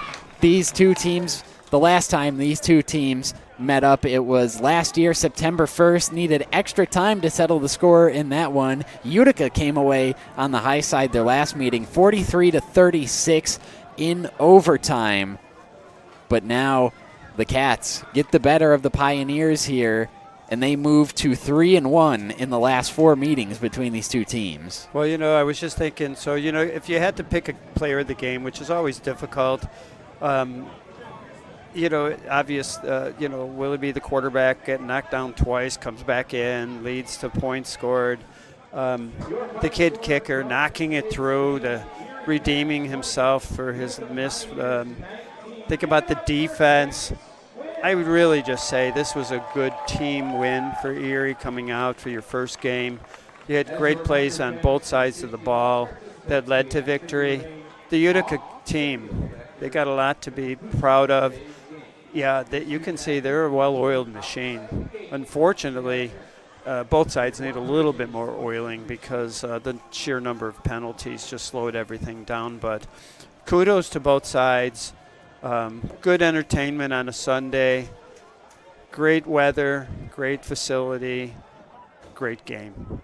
Absolutely, and certainly not a perfect game by any means. Still a ton to work on for both squads. You look at the penalties, 31 combined, 15 for ECC, 16 for Utica. Again, that's unofficial. That's just according to my stat keeping, which is far from perfect, but tried my best. There was a lot there. And also the third down efficiency, I had ECC unofficially at 2 for 8, so a ton to work on, but they don't always have to be pretty. Football is far from pretty at times, and all that matters is that you get the W in that win column at the end of the day, and that is what the Erie Community College Cats have done here today. Taking a look at what's next for both of these teams.